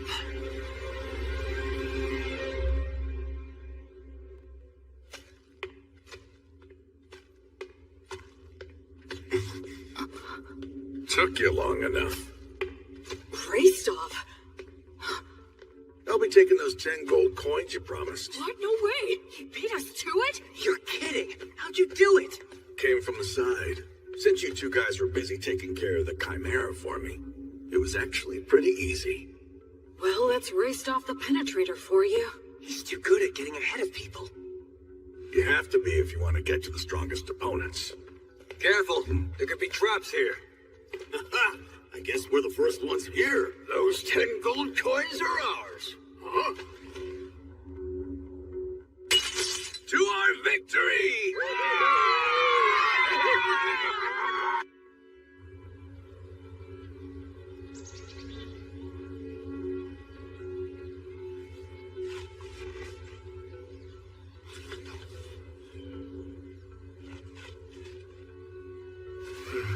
You're awfully cheery about a little sack of papers, Will.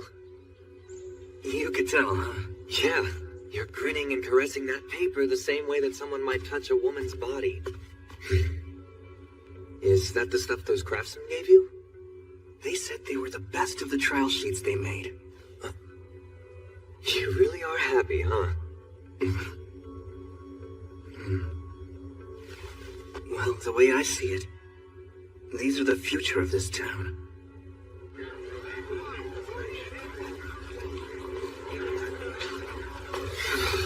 So cold. It's nearly the winter solstice. It's so busy here now. Yeah. 2 years ago, I left the city of the dead and followed the river north until I found a deserted, half-sunken city. Now, 2 years after rebuilding began, people have given this place the name Torchport, the Port of Light. Hey, Will, what did you mean when you said that paper was this town's future? We have to do more